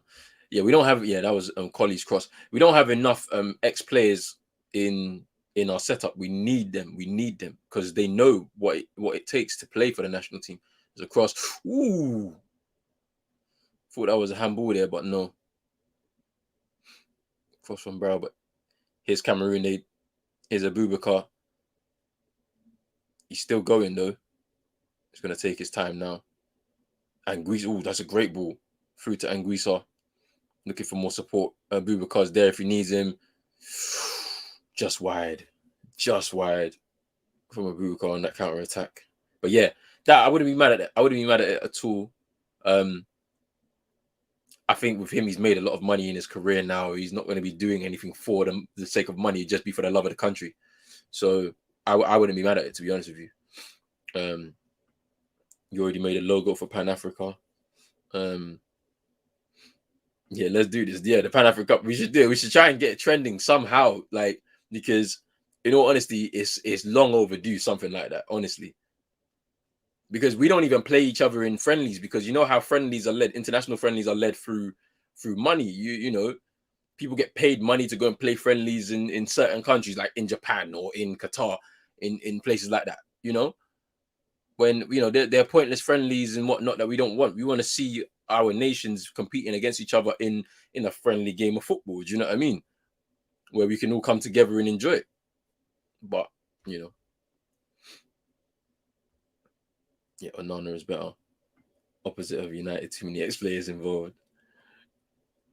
CONCACAF is a joke. If we were separate from North and South America, more Caribbean countries will come through. You see, that's it. It is kind of crazy, isn't it? It is kind of crazy. The Caribbean countries kind of need their own federation, if you know what I mean. And what should happen is maybe you take the North American, the America, Canada, and Mexico, and then they kind of there'll be a playoff or something with the Caribbean sides, or something. So the stronger Caribbean sides will get through to a playoff, and they have to play each other or something like that. They need to do something like that.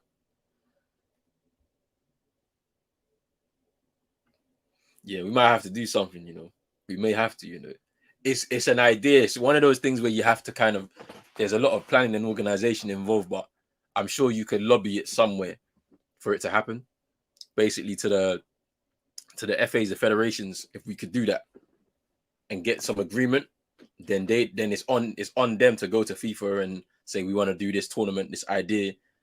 Because to be honest with you, you have to make a business case, though. Honestly, Christopher, that's how I see it. You have to make a business case, because otherwise these people ain't gonna listen. Because for a lot of these people, they don't do it for the love of football; they do it for the love of money. So if you make a business case where people are gonna be able to go, because we got a lot of people in the diaspora and whatnot, that will travel to the Caribbean to go and watch a bag of games, or people will travel to Africa to watch a bag of games, then they'll be like, oh, there's money in it, so we can do something. So it's one of those things. It could take some time, but it could happen. It could happen still.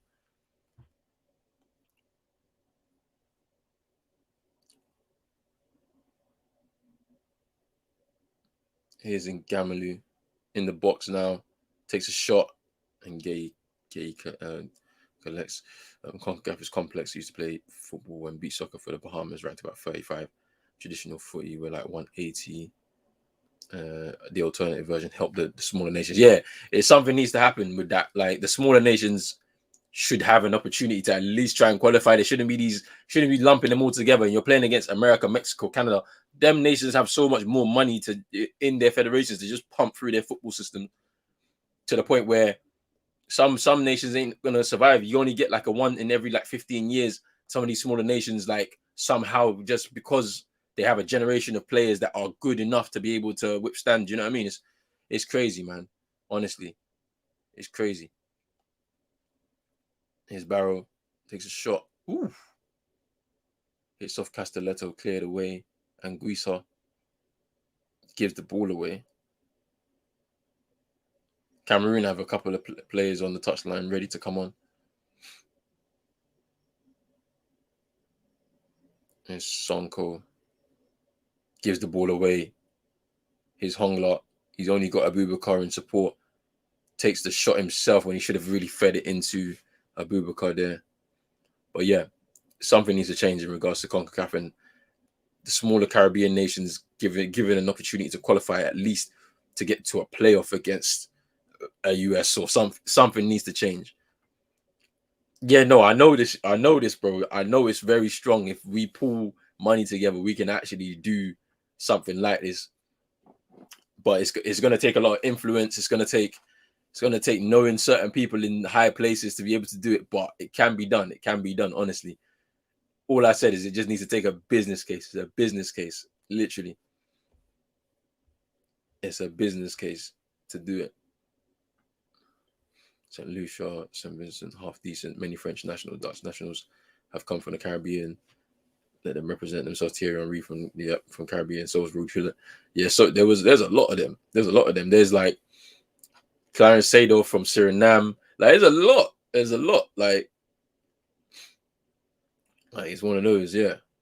Imagine Jamaica's team without immigration. Yeah, trust me. All of our nations, to be honest with you. Look at the French squad. It's like 90% black. Like, you know. Like get Akon to we don't want Akon to be anywhere near that. He's definitely got the influence, but I don't know about Akon still. But yeah, no, we could do it. We could actually do it. It's one of those things. You need enough people on it that understand the vision, and then it can be done. You can get the wheels in motion at least.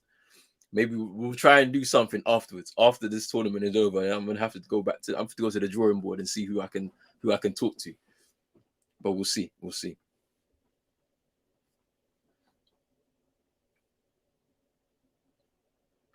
Here's Collie now.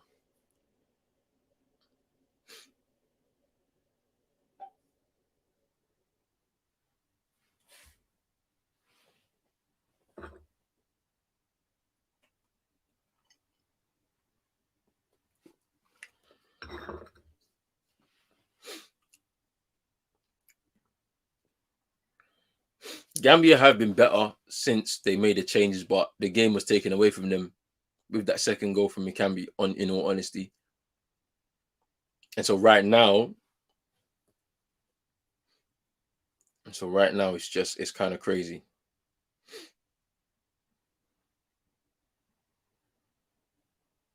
It's kind of crazy now. They're still waiting to bring these subs on, but they're not doing it yet.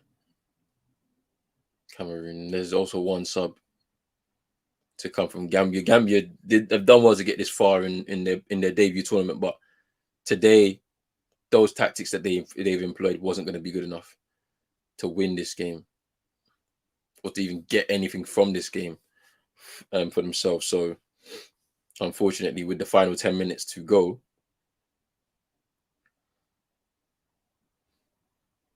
his Barrow to his namesake Barrow.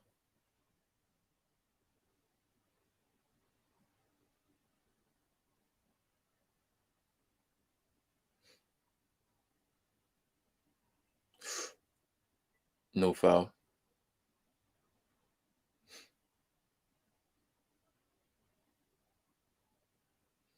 It can be so much space to operate in. But Cameroon have kind of taken their foot off the gas, knowing that they've pretty much won this game. Is in Gambia. They're just going to try and keep the ball now. I think there's an injury. Yeah, there is. Collins Fire to come off, I think, for NG. Because he just kicked the ball out. And Kunde to come on. Oh, wait, no. Sorry. It can be is coming off for Clinton NG.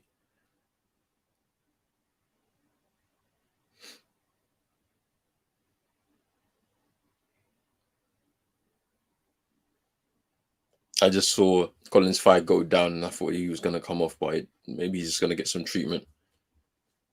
Kunde coming on for Hongla.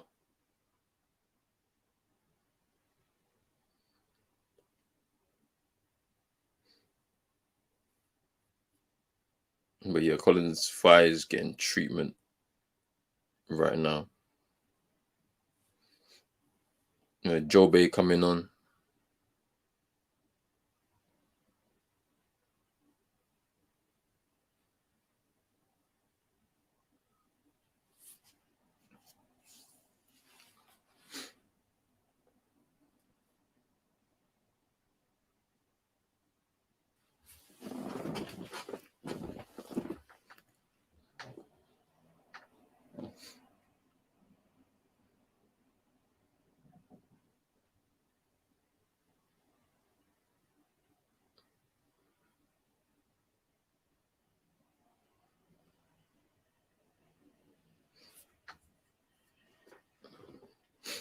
Yeah, Joe Bay coming on, but I didn't see who he came on for.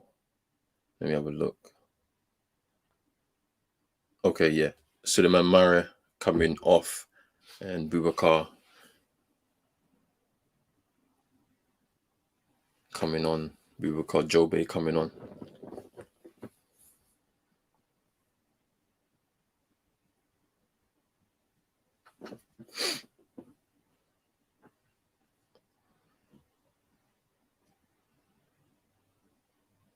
Gambia fans still dancing, just, they know their team is going home here. And Cameroon will be advancing to these semi-finals to potentially play Morocco or Egypt. They'd give the ball away here, though.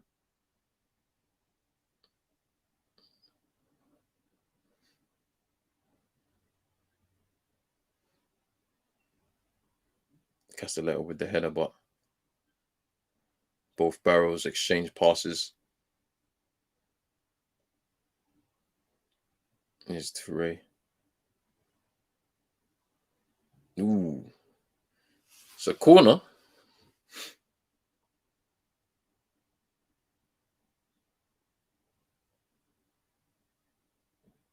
Still 7 minutes to go.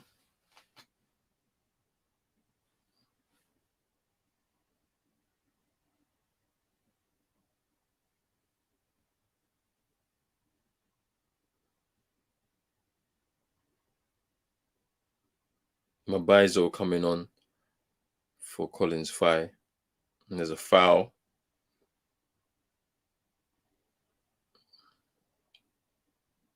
Free kick to Gambia. Bob just tripped there by Clinton and G. And Cisse now coming on for Sonko. There's a lot of comments in here, man. Let me see.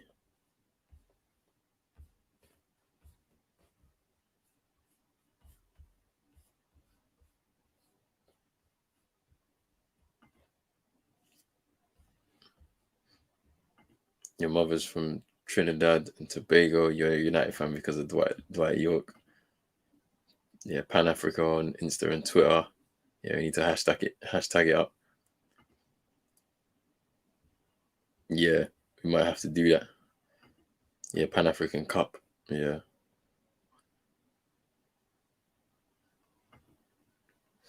Big up my guy Augustine as well.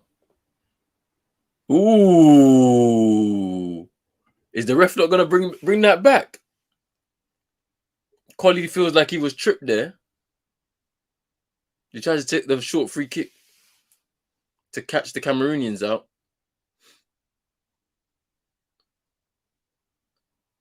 And there's somebody down as well now.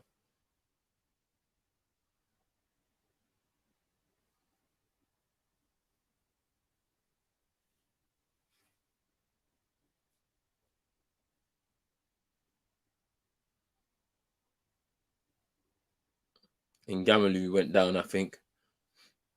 He's injured. He's getting help from medical.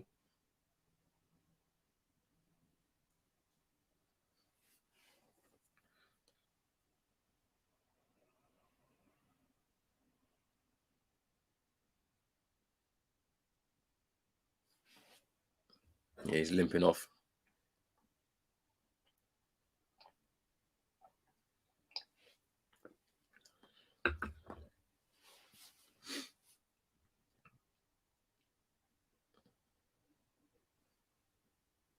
And his in G. He's in.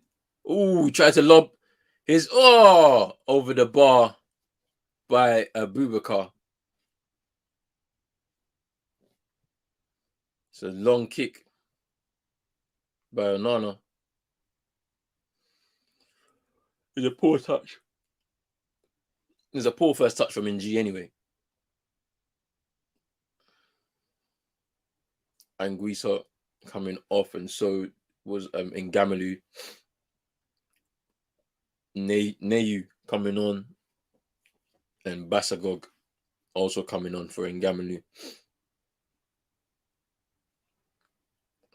He's confused as to whether he should come on.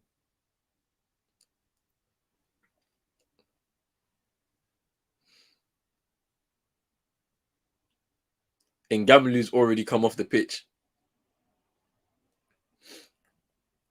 And the referee is not allowing Basagog to come on, so they are still 10 men.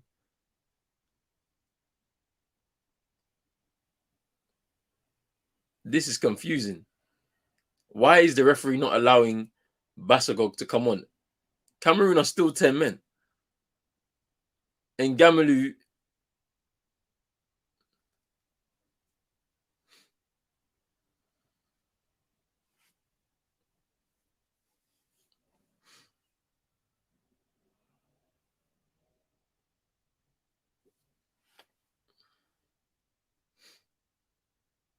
Yes, and finally, Basagog has been allowed to come onto the pitch.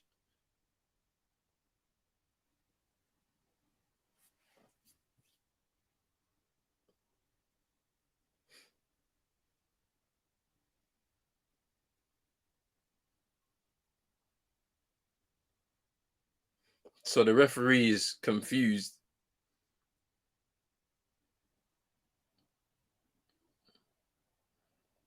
Because maybe he didn't know what was going on. He didn't know that Ngamalu had left the field of play.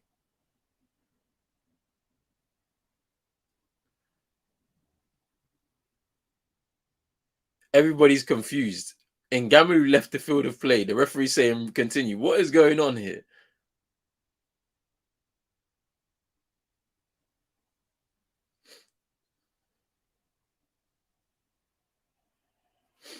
And it's a free kick. Yeah, that was a chance there. And Anguissa is so underrated. You know what? I've not been impressed with him as much as I thought I would be. I thought he'd be like one of the key men in the tournament for Cameroon. Maybe I'm looking for him to do more than what he's actually doing. Ooh. It's a free kick to Gambia, Gomez, and then G clashing there. Maybe he's, from his passing, because he does pass the ball very well. but he's not a spectacular player. He's a very solid player. He'll give you 7 out of 10. So maybe I'm looking for the spectacular from him, and maybe he's not that player.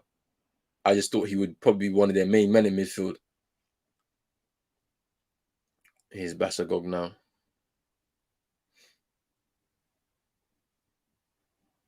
Ooh, it's a foul. And a free kick to Cameroon. They're just trying to see this game out now. Gets away from double, but Toure. Bad tackle there.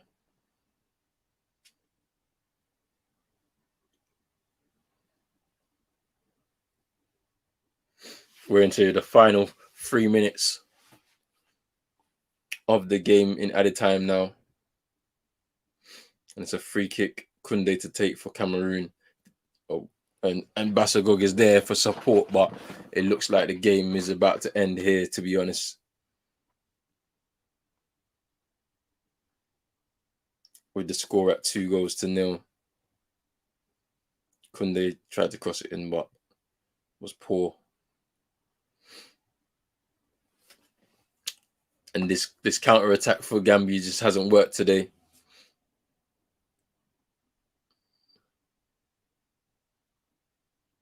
Koundé. Tolo. Neyu.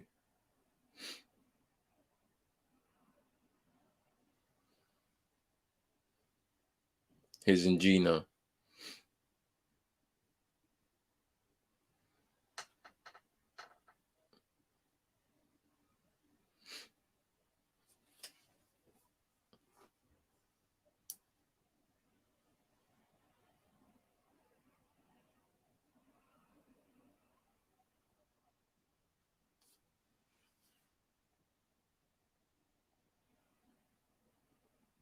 Here's Koundé.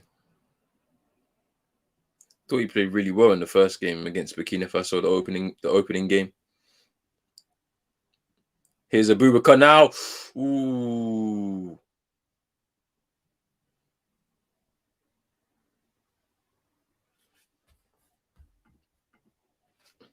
Big up yourself, Christopher. Yeah, next game we're back in about an hour or so. So yeah, make sure you stick around for that. But yeah, thank you so much for coming through, man. I appreciate it.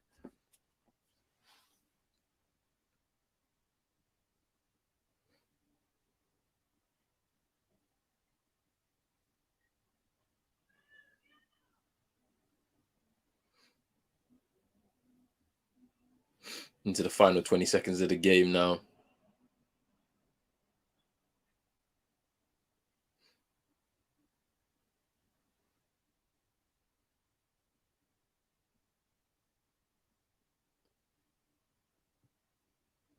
And he hoofed the ball upfield, Gambia.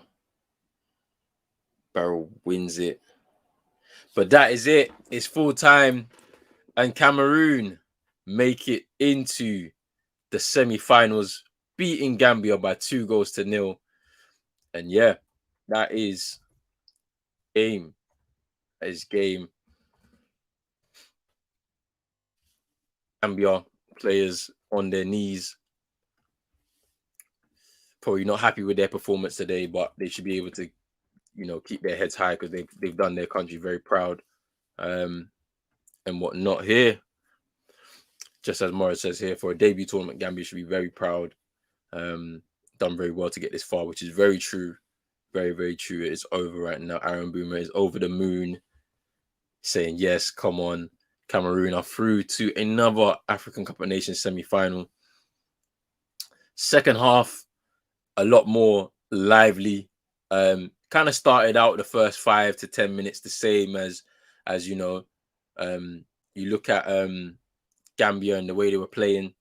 But then obviously the first goal, literally after Gambia started to make some changes, or just before they were about to make some changes, Collins Fye with the cross, and it can be with a wonderful header into the bottom corner of the net, passing Boubacar Gueye in the goal for Gambia.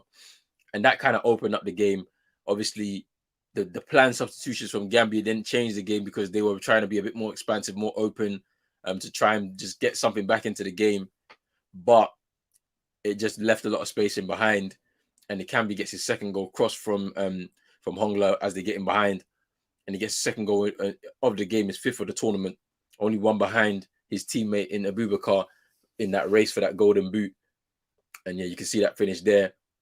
Great finish. Tolo into Ngamalu.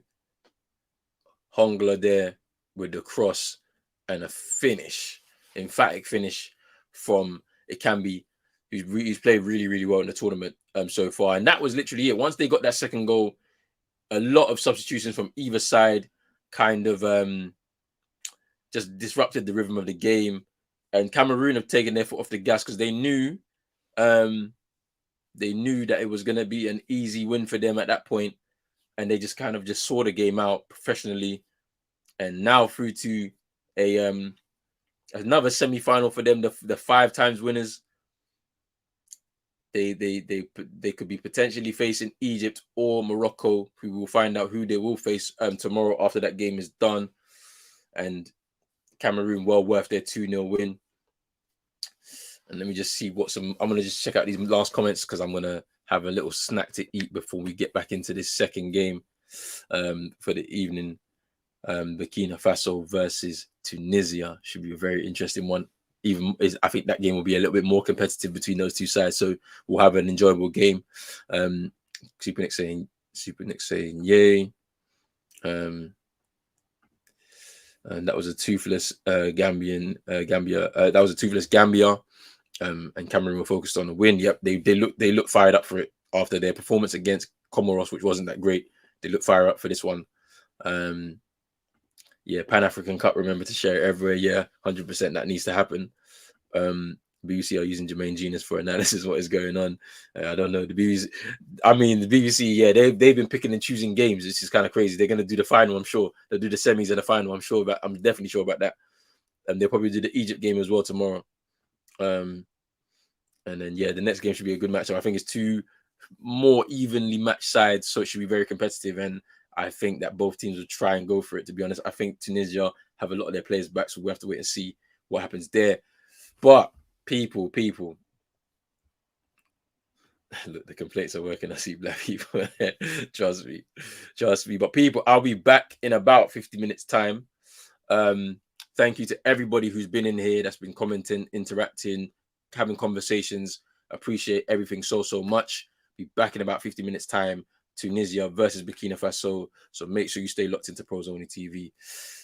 I'm going to say this right now. Make sure you like this video, subscribe to the channel if you are new. Hit that notification bell. Share this out with your friends and your family. Hit the social as well. It's Pros Only TV on Twitter and Instagram. Make sure you do that. And I'll be back in about 50 minutes for another big matchup in the African Cup of Nations. And I'm out, people. Peace.